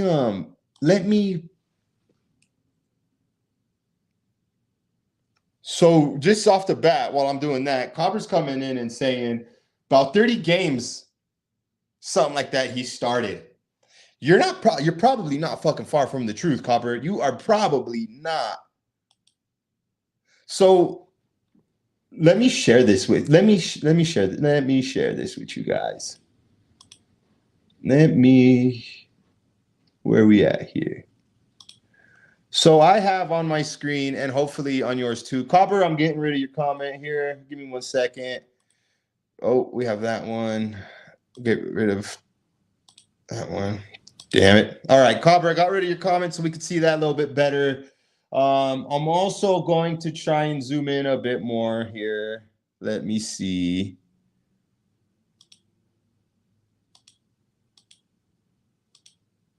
Okay, my homies, bear with me. Bear with me. I'm gonna try and I gotta get rid of this damn thing here. Lo Celso, so they already have him. They already have him for Real Betis. That's a done.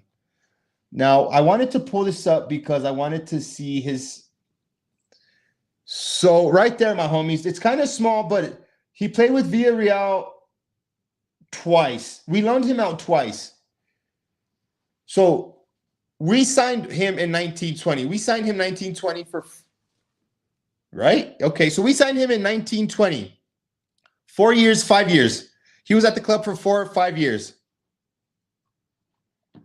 Okay, I'm on to something here. I want to see if I can't. Okay, 77 matches. I think that's what it was. Oh crap. I'm getting lost here. So look, my homies, if you can see this number here,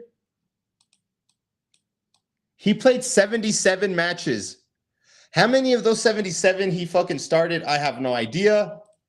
He scored or assisted.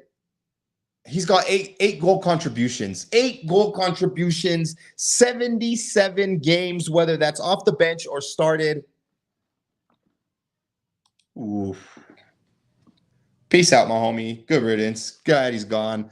I did see a comment in here earlier that I wanted to pull up. Glad he's gone because we have Bergvall. Hopefully, and this is a definite. He will not be the player, and hopefully he will be that. Okay, I was reading that wrong. I'm sorry. Glad we have Bergvall. Hopefully he will be that player we wanted Lo Celso to be. Okay. I was thinking somewhere along the lines like hopefully we don't see the same thing with him.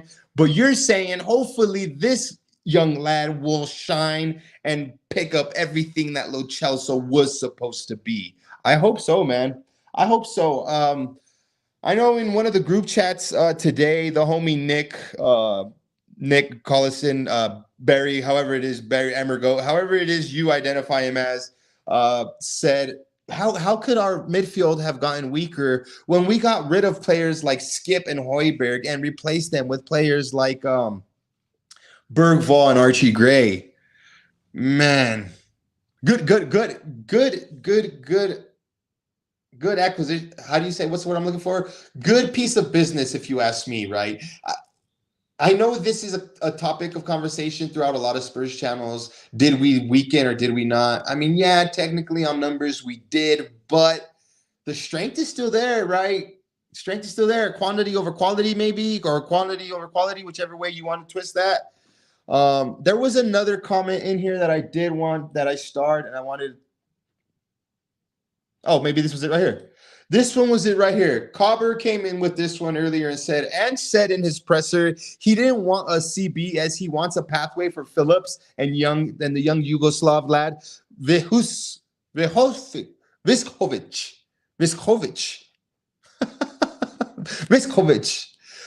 Yes, very good piece of business as well with this one, Cobber. Let me get rid of this one here.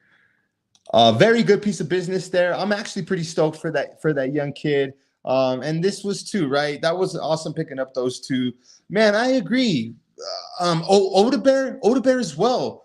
Odebear as well. Another very, very, very well orchestrated piece of business. Solanke, I want to say the same thing. I'm a bit bummed. I'm hoping he'll be okay come Sunday to play against Newcastle. Viskovic. We'll just have to wait and see, Copper. I'm bad at pronunciations. I can have it right in front of me, and I will still mispronounce it, bro. That's just how it is. And I assume you're the same way too, Copper. Odeberg for sure. Odeberg for sure looks like a. I was very pumped to see him. I know here at the pub, every time this kid was getting the ball, we were just rooting for him to take on his opponent. And he kind of fizzled out there towards the end of the first half. And so yeah, but I mean, how many times nowadays And this is, I'll open this up not just to Spurs, not necessarily just to Premier League, but how many times do I say you, how many times does your team get a player in on loan or in on a permanent, and bam, straight into the starting lineup? You do see it. Don't get me wrong. You do see it, but a lot of times you see these players come in, and whether you're coming from Premier League team to Premier League team or coming from a French side to a Premier League team, sometimes there's a little bit of turnaround. Sometimes there's that bit of time where you have to, get used to the plan or maybe practice or train a few times. Odegaard came in and fucking hit the ground running. Archie Gray preseason hit the ground running. Lucas Bergvall hit the ground running. I can even go back to last year or to year before that when we signed Pape Sarr, loaned him back out to Mets. He came back, hit the ground running, right? I'm hoping Solanke could do the same thing. Help me out, chat. Who else has came to Spurs and hit the ground running? Our scouting is definitely been very, very good. For you to get a player, a young player, we got this player from Burnley, ex-Burnley coach, now at Bayern, was definitely saying very good things about him. Vincent Company. So I'm very excited for Odegaard. Another player that just came in and hit the ground running. I'm freaking buzzing about that. Vuskovic, however we want to pronounce it, I'm definitely hoping he could come in and do the same thing. Let's see here. Kez says, I was on the edge of my seat versus Everton. Bro, if I sat down, I would be on the edge of my seat too. I normally stand for all the games just because I'm running back and forth and cheering and talking to these people and doing this and doing that. And so I'm never on the edge of my seat, bro. I'm always just up and down. But I definitely get where you're coming from, bro. Dave Harris said Odegaard had him off his seat. He's 19. Yeah, bro. But that's what you want, though. You want these young kids that are not going to be afraid. And then hold on, before I go any further, remember you guys did see Vicario just hounding poor Bergvall, right, when he made the mistake. You do and don't want to see this, right? You do want to see the effort from the kid. You do want to see the goalkeeper having to go at him, but you don't want to see it in that way. What I'm getting at with this, my homies, is Bergvall has his head on his shoulders very, very well planted. I think Archie Gray is the same. I think Odegaard is the same. Is it me being biased, or is it just because that's the way it's looking, my homies? It's definitely looking that way, right? For depth, I think, yeah, for sure. VDV and Vicario. Destiny Udogie, of course, another one that hit the ground running, right? We bought him, sent him or kept him on loan at Udinese. He then came back, come on, and has hit the ground running. This season, he's coming back from that injury. So, of course, there's going to be that hiccup and that stutter step there. But, I mean, come on. The way he took to water like a fish, yeah. Big up, Daniel Coyce. Hope you're good, mate. Hope you're good. Daniel Coyce, not to be mistaken with Daniel E. I remember that one, my homie. We have the potential, not rotten dead wood. Perfect way to explain that, Copper. Perfect way. We have potential. We do not have the rotten dead wood. And this is where I think our transfer window was fucking spectacular, my homies. The business going out, okay, the names going out they're not always going to be all flashy. Why? Because they're leaving. But they were necessary. We freed up so much money. People saying, what's up? Big up. Everybody say what's up to Daniel Coyce. How about Spence? Exactly right. How about Spence? I think there's something going on at Spurs, and I know this could definitely get flipped either way, right? For Levy being cheap or something, but let's say we didn't do any more business and the window ended like it did, as it did. There's always going to be naysayers, always going to be haters, right? But for me, this window was good. It was good. The only piece of business that I guess I would say, what the hell were we thinking, was Anybody? Timo Werner, maybe? That's the only thing, right? It's like, come on, guys. Got rid of all the players we needed to. Deadwood, now we have potential. Jed Spence looks revived. Something about these young kids, man, when I know here at the pub, when we see them on the ball, we cheer them on. We fucking see something in them that, like, that spark that these older cats don't, not older cats, but like these more established first teamers don't have that spark. And we didn't go out and get another six. We didn't go out and shore up the defense. We didn't do a lot of this shit that maybe we probably should have. But I think with our youngsters and the versatility and the quality, right? The quality. David, what did you just say? Let me come back up here to your comment. The potential. That's where it is for me, my homies, is the potential with these young kids. And they're not afraid to go out there and take their man on. That's what I really like about them. Spence seems to have gotten out of his own way, and that's just what he needed, bro. I don't know if you were here when we were talking about Dele Alli maybe going off to France, right, to just rediscover himself. We see Jed Spence went out to Italy, right, to Genoa, a smaller team in a big league.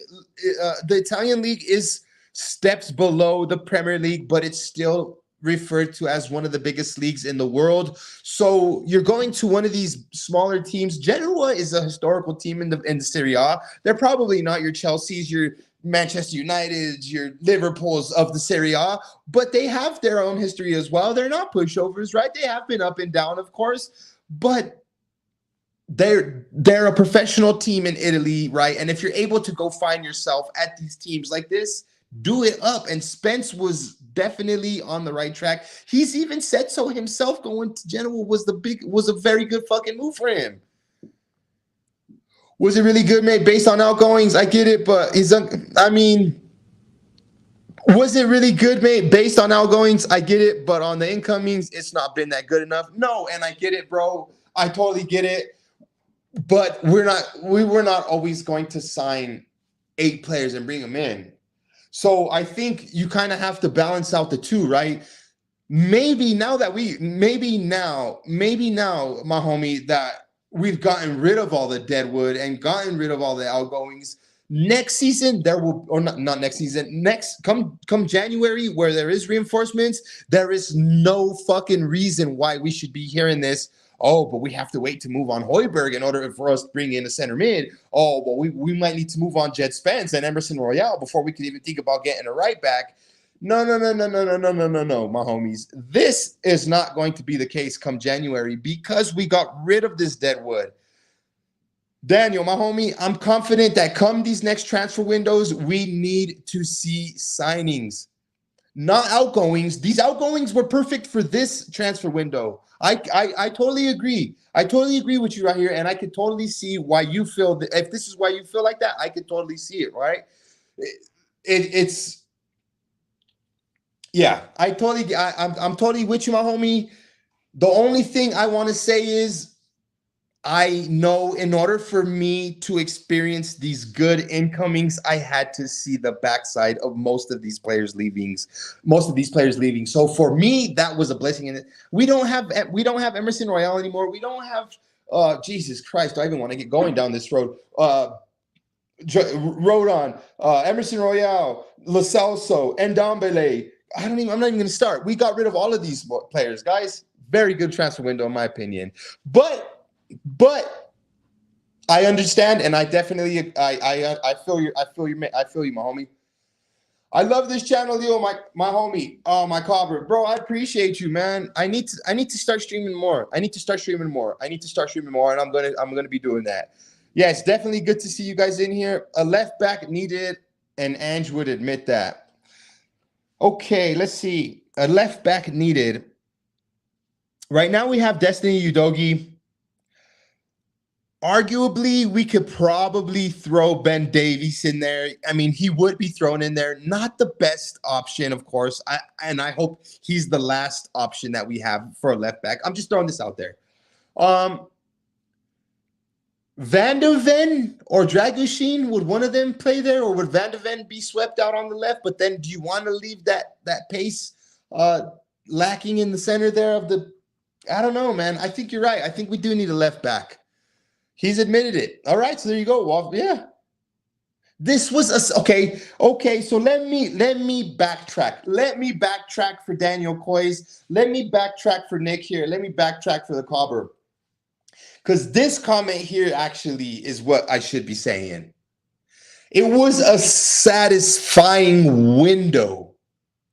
Daniel, that's probably a better way of putting it, right, Daniel? It was a satisfying window. Because it was that. I will give you that. It was a satisfying window. For sure. If you think about it, we have made 150 million on selling 4 players in the last 2 summers in Kane, Emerson, and Højbjerg and Skip. 150.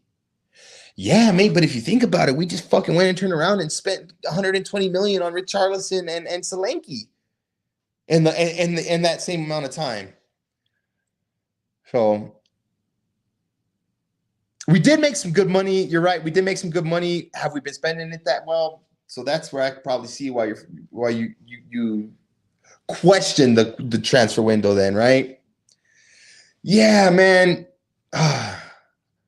The transfers and everything like that, it's a sticky subject, bro. I try not to go on it because, like, I don't know, man. For me, speculation is speculation, and facts and has is facts and has is. You know what I mean? 1 million plus off weekly wage bill. There we go. 1 million off of weekly wage. So you're doing weekly, 1 million a week. That's 52 million off of the wage bill. Shit, give me 52 mil. It's 99% sure he is 2-footed. We're talking about who, my homie? Spence? Oh, Spence. Spence could play either side. See, and I think he has been playing either side, right, bro? The preseason, we did see him on the left, right? So I'm definitely up for that, my homie. Spence is the right back. Okay. Yeah. You don't want to jam a square peg into a round hole, Copper. I totally get it, my homie. And I toss this to you. I mean, we're obviously screwed or fucked or blessed, however you want to look at that. We're obviously stuck with whoever we have now until at least January. So looking at it from this point now, right, we have to deal with it. We have to deal with the players that we have, right? I mean, if you're telling me Ange knew this was a problem and he came out and said it and we didn't address it, then we have to bite the bullet and we're gonna have to chomp away at the bit and see what happens. What I mean is, yeah, there you go. Exactly right. I'm much less enthusiastic about our transfer window, but there are other streams for that. Yeah, I do see some positives. Yes, exactly right. You're exactly right, Lisa. Lloyd Kelly would have been perfect. Look, I don't even know who that is. Is that the dude that we just sent out on loan? But then again, had he been perfect, Cobber, they wouldn't have sent him out, bro. I'll be satisfied with the window when Dom starts scoring. Till then, for me, it's a meh, except for the Bergvall maybe. Well, there you go. And you're very well entitled to feel like that, my homie. Very, very much so, because Solanke is hit or miss. Solanke splits. It divides the fan base. I know here when I ask people, yo, how do you feel about Dom Solanke? Some prefer Richarlison. I don't know. Fair point for Lisa. Exactly right. It's a bit annoying for me that they kept so many players for so long and now they are all out the door. Well, excuse me.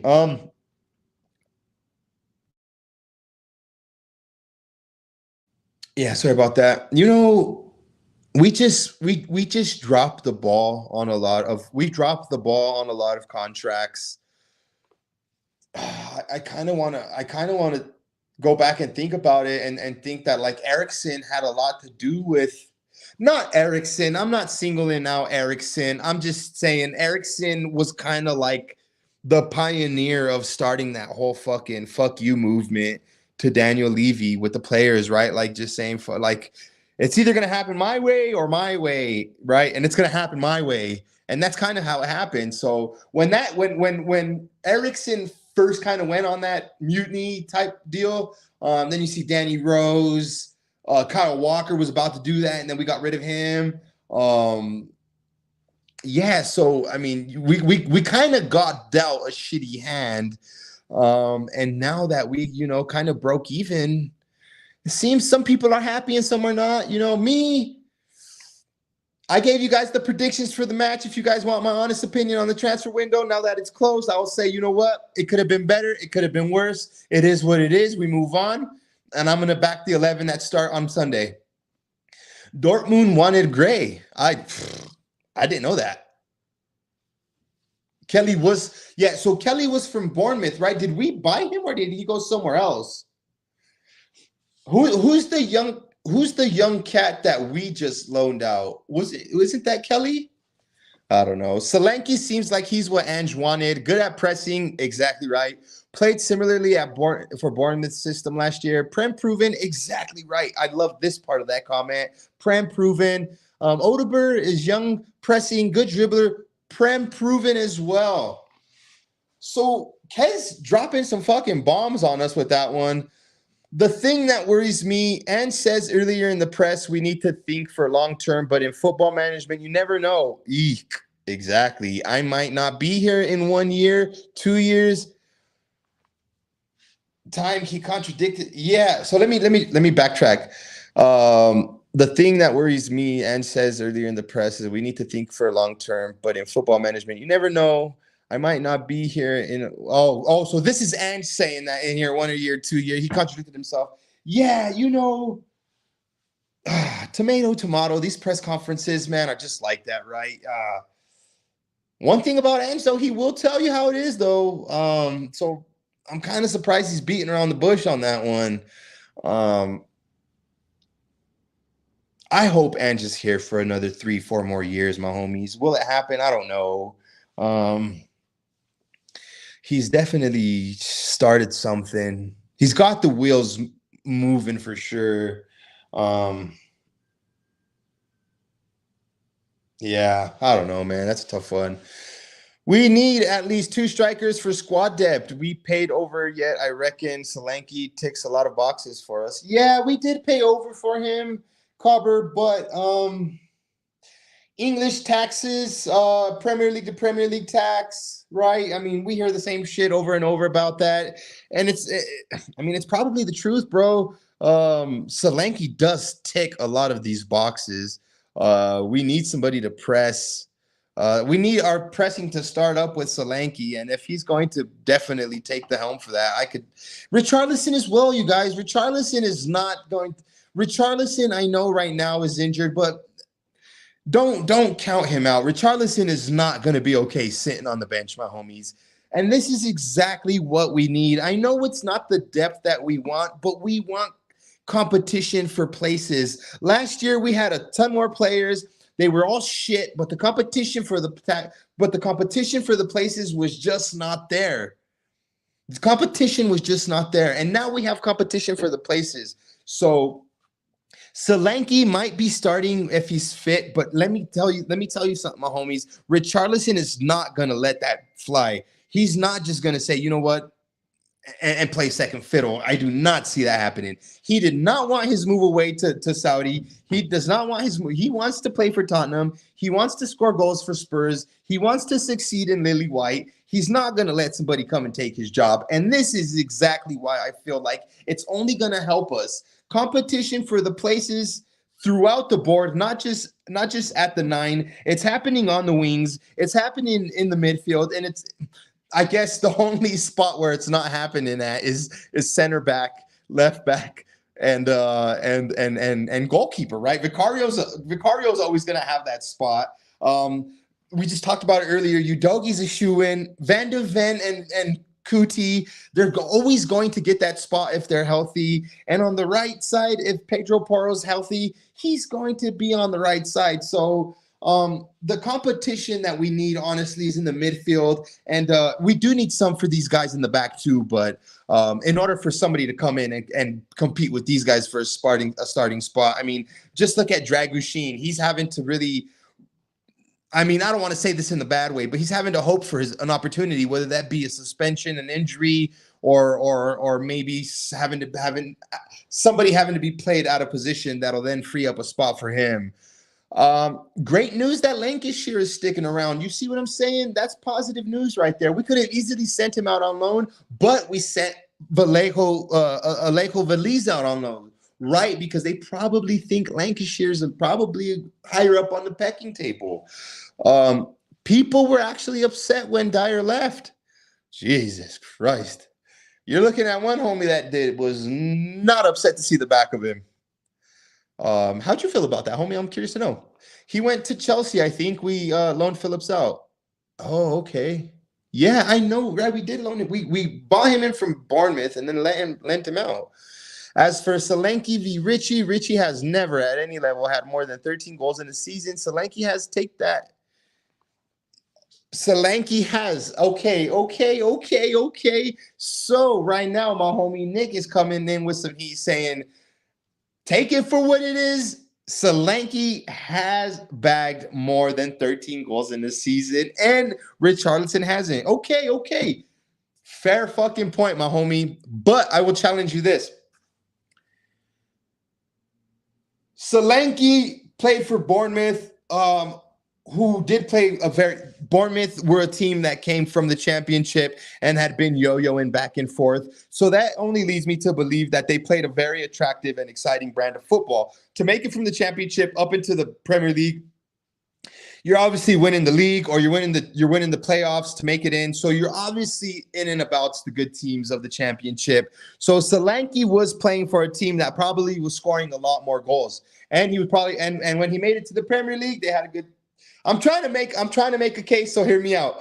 So he probably had more opportunities. As for Richarlison, I don't think he could keep fit, which is one thing that Solanke does have.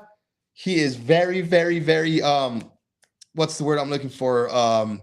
Consistent. We can rely on him, right? As for Richarlison, I think as he gets a hangnail, he's out for 2 weeks. And we all know if you get a hangnail at Tottenham, you go see the physio, and then it turns into a surgery, and you're screwed for a couple months. So yeah, out of all of the competitions we have, I'm most excited about the striker position because easily between Richarlison and Solanke and our midfield firing on all cylinders, if we have some good services, there's no reason why we can't get 30 goals between the both of them. If we could get 30 goals between the both of them, I think that's a fucking very, very, very, very good turnout. A very good turnaround, right? 15-15, 20-10, however you want to do that. Give me 30 goals between both of you guys. Maybe 10 from Sonny. You add in maybe 10 from Johnson and who else is maybe Johnson and somebody else picking up combined for maybe 8-10 goals. It's doable. But it all goes to what we're talking about, man. Competition for places. Let's see here. Where were we at? Let me come back to this one. It means he is contracted for another 2 years, but mate, he will walk if push comes to shove, and fans aren't used to that. Cobra, I'm a little bit confused with your comment. Let me go back here. Oh, you mean Lancashire is contracted for another 2 years? Yes, but if push comes to shove, he will definitely walk, if that's what you're talking about. And Cobber following up by saying he is Solanke in, by the way. I'm Solanke in, by the way, too, bro. Don't get me wrong. I'm Solanke in, too, by the way. And for reasons like you say here, homegrown tax and all that, it is what it is, bro. Bring him in. We did, right? We got him in. He's a lily white. You know what I mean? I just feel that a lot of people look at it as it's either one or the other, when I feel like it should just be both. Why? I don't want to put all my chips in the Solanke basket, and I don't want to put all my chips into the Richarlison basket. I want to put my chips into the striker basket where both of my strikers are bagging goals, right? So we'll see, man. That's why I'm worried. Will he be here to see what the youngsters? Okay, so you're talking. So now Daniel's wondering if Ange is even going to be here to be able to see the fruits of his labor. Are we just bringing in these youngsters for an Ange system that maybe Ange ain't even going to be around to see? With Lancashire staying, I really think Richie might be leaving. Ooh, all his IG posts recently, nothing of Spurs. But he did post Everton murals of him. Lisa, reading a little bit into the social medias, huh? I mean, maybe, my homie, maybe. Players do that, don't they? Fucking players do that, don't they?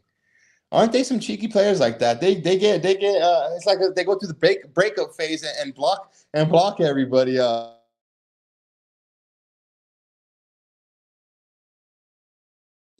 Yeah. I hope I look, and that's just it, my homies. When you have players like Lancashire, Mikey Moore, all of these players that are going to be, coming up and fighting for these places, the last thing they're going to want to do is to stick around and be stagnant. I definitely agree with the comment. With a couple of the comments, right? They're gonna either want to play or roll out. He had to get rid of yesterday's has-beens. Look at the turnover. Be happy. It's only taken since 2020. Yes, it's only taken 20. It's only taken 4 years to at least get this ship in the right direction. We had to get rid of yesterday. Okay, see here. Saudis, perhaps Turkey, maybe not leaving, but they're not planning on him being fit. I'm a Richie fan, actually. Yeah, no, there's plenty of us. There's plenty of us in the community, right? Lee Smithy, one of the biggest advocates of Richie. Um, I mean, at the end of the day, my homies, we want them to do good, right? Dragusin will play plenty this season, lots of games. I'm interested, Nick, to know where you think he's going to be getting these minutes at. Is it going to be at left back? Is he going to be dropping in at center back? Are we going to have to be seeing him because there's going to be some injuries, or what you think, my homie? Udogi needs competition for his development. Yes, Udogi needs massive competition. Just look at what lack of competition did for Cesc Fabregas. I'm not Cesc Fabregas. Sessegnon, Ryan Sessegnon, right? Came here to Spurs. Who was he really fighting for? Ben Davies. I mean, I'm thinking if you're Sessegnon and you're fit, if you're in form, you're probably starting over Ben Davies. So yeah, lack of competition for your place could definitely be bad for you. Udogi needs competition. I'm Anjin, but if he does leave in 2 years, 3 years, as long as we get a manager who has a similar style, attacking, high pressing possession, then young players will fit in. Look, we're seeing that happen at Celtic. Celtic lost Ange, and they have not lost a beat. The players that they've brought in have been players they've been scouting and players they've had since Andrew's in there. And it's a system that he kind of he brought in, and it's still doing bits, man. Dragusin is only 22. He's so far in front of Dyer's. Yes. So what I'm getting from this one, Cobbs, is you're thinking for the 22 years of age that Dragusin has, he's miles ahead of Eric Dyer. I thought Dyer should have never been moved to center back. He should have stayed at CDM. This is something I do agree with you, my homie. Eric Dyer, for me, his best position was always that CDM. Solanke had 44 goals in 88 games in the championship. There you go. The championship is not an easy league. Don't get me wrong. It's not the Premier League. It is a step below. But not a lot of championship strikers can continue that form into the Premier League. Solanke, one of the players that did. Solanke holds the record for most goals in the championship for a year. Really? Did not know that. I thought it was for some reason. Don't know why. I thought that was Mitrovic from Fulham.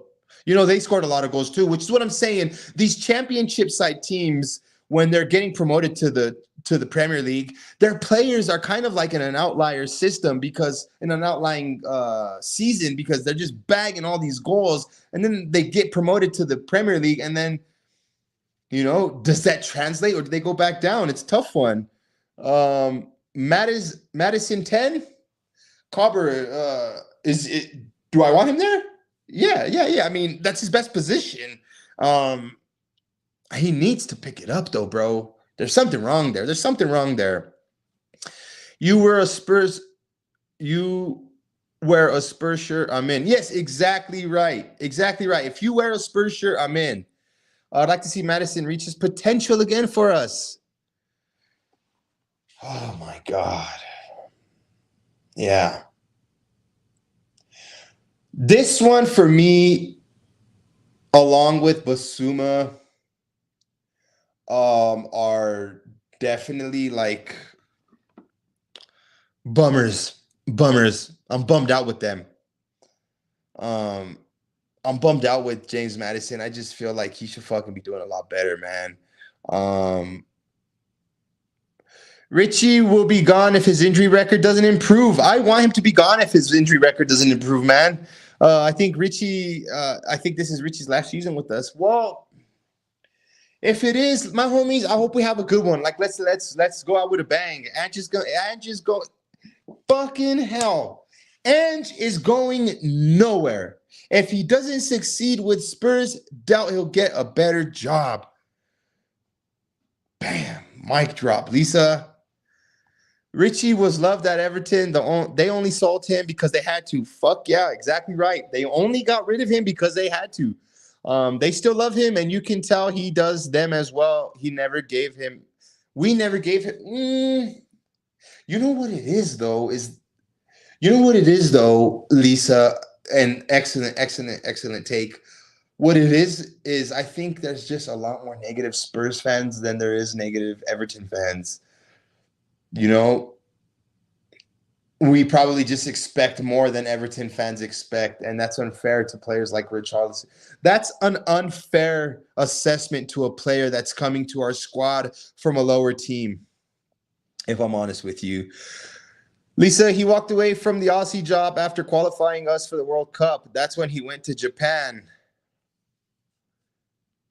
Yeah, I don't know too much about that, but I'm pretty sure there was those reasons why. We have 2 cups and Europa. Hopefully, so this is why my homie's saying Dragushin is going to be seeing minutes, because we will have 2 cups and Europa. Hopefully, Dragushin will step up.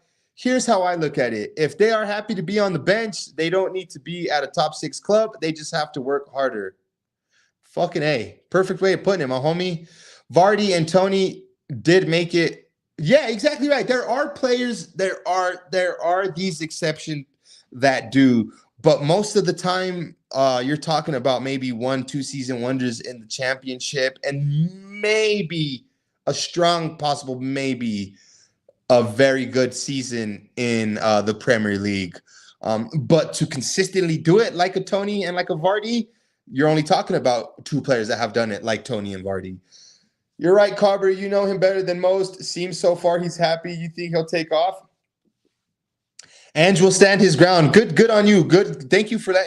Thank you for reassuring us on that one. Because I know you've watched and heard and know more about Ange than probably most of us, Carver. Richie is more valuable with his intangibles: pressing, aggression, strength, aerial, and most important of all, Nick, shit housery. Did you see Everton fans after the trashing we gave them? They were letting the players have it. Absolutely, man. Everton are a team that are probably going to break in this fucking banging ass stadium in the championship, and they don't want to do that. Everton have the makings of a huge club, man. The only a Premier League team to not be relegated. Plenty of stats that set Everton aside from a lot of other established Premier League clubs. And it's a shame. It's a shame what's going on there. They have a new ground, you know what I mean, that they're gonna have. They might be debuting it at the championship. Who knows? But you like to see this, right? You like to see this because these fans know what they could be missing out on if they go down to the championship, right? Good on them fans. Press conferences are so crappy. The questions are gotcha ones and are always taken out of context by someone. Watch this fucking space, though, Cobber. Watch this space, because you are going to be hearing and seeing this mug at the Colorado Rapids press conferences. Just watch, bro. Just watch. And I'm going to be giving Coach Armas, I'm going to be giving him them hard questions, right? I'm going to be giving him them Ali Gold questions. And you guys are all going to be hearing this, right? I'm going to become like the Ali Gold version of the Colorado Rapids for you guys. All the Colorado Rapids stuff's going to come out here for you guys, my homies. And you see me at the press conferences asking all these tough questions to the gaffer. Definitely shithousery at its finest. And look, You nailed it, my homie. You nailed it up here. Let me bring these up real quick. You nailed it first. Let me just bring this up real quick, bro. Pressing, aggression, strength, and aerial. I was on stream with Jacob a couple months ago, a month and a half ago, maybe. It was when the transfer window may have probably just started. And I was telling him I didn't want Tony. I told him I feel Richarlison will score more goals than Ivan Toney this season coming up. And that's because of these pressing, aggression, strength, aerial. If you send in a good cross, there's a good chance he's gonna get his head on it. Is he going in the back of the sack? Look, that's another story. But there's a good chance he's going to be putting it on target, right? He's gonna go up for it. He's definitely aggressive, and I'll add apart from those, I'll add characteristics that are maybe not physical, right? His passion. His passion will win him that tackle. His passion, honestly, you might think I'm crazy, but his passion will make him jump that much more higher to win that air duel. You know what I mean? That's why I like Richarlison, because he's got like this. You guys remember the movie Space Jam, like where they just put like the tape over the bottle and it's just water, but like he believes it, right? The Looney Tunes believe it. They're drinking this water, but they don't know it's water. It's Space Jam juice. It's Michael Jordan juice, right? Richarlison strikes me as this type of the dude that sips the Space Jam juice at halftime and fucking runs through the brick wall, right? Like that's who he reminds me of, and I'm cool with that. Let's see here. I love Son's reaction to his game this week after the poor one. Oh my God, yes. I was the one that doubted him, and I'm glad to be proved wrong. Cobber, you and I both. I am one of Son's biggest what is it? What is it? What's the word I'm looking for, my homies? Critique or biggest I talk a lot of shit. No, I don't talk a lot of shit. Doubter. I'm one of his biggest doubters because I'm also one of his biggest believers, right? I've come to expect a lot from Son because he's come to show me that much. Right. And so I'm super glad. Critic. Yes. Critic. There you go. I'm one of his biggest critics, my homies. Yes. Because I expect it's like, you know, your dad's always tough on you more than he is others because he wants you to succeed more. Right. Because he sees the potential in you more than he might see in others. Yeah. So it's almost like a gift and a curse. Right. With Richie, it's more than goals. He will always affect the sequence. Yes, exactly right.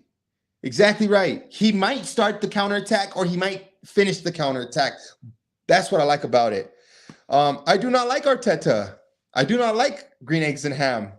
I do not like them, Sam I am. I do not like Arteta either.